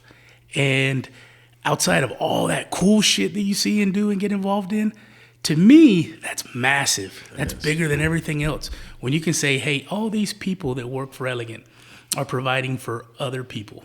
Right. That's all coming from you guys, man. And I love people, you know, my guys and gals to come out and see my new car. Yeah. I just got a new car. Oh my God. That is one of the greatest things, you know, when they're able to do that, you know, from starting with a beat up car to like, oh my God, I just bought my first brand new car, you know, and it's a big deal. Not that I do not take credit. It's them. Yeah. It's them. But I want to share in that passion of like, hell yeah. Yeah. You just got you a new car. Yeah. No, you're exactly right, kid. Badass. I love the shit out of you, Kent. Love you too, brother. Thank you for being on number 50. And we'll do it again. Yeah, absolutely. We'll do it again. And we'll start our own little pod show. We will. No, I'm in. No reservation vacation. Hey, I've already got the equipment. You too. We just need like a sprinter van to be able to hang on the cameras and stuff.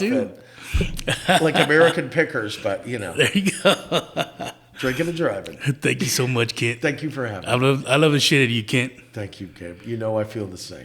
And your wife. And your smoking house. Oh, she's all right. She'll get a big head. I love you, Nina. I love you, baby. I love you, Nina. I love you more. Okay. Call me later. Kelly.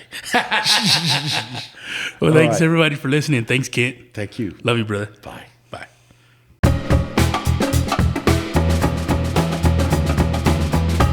Thanks for listening to the Gabe Molina Podcast.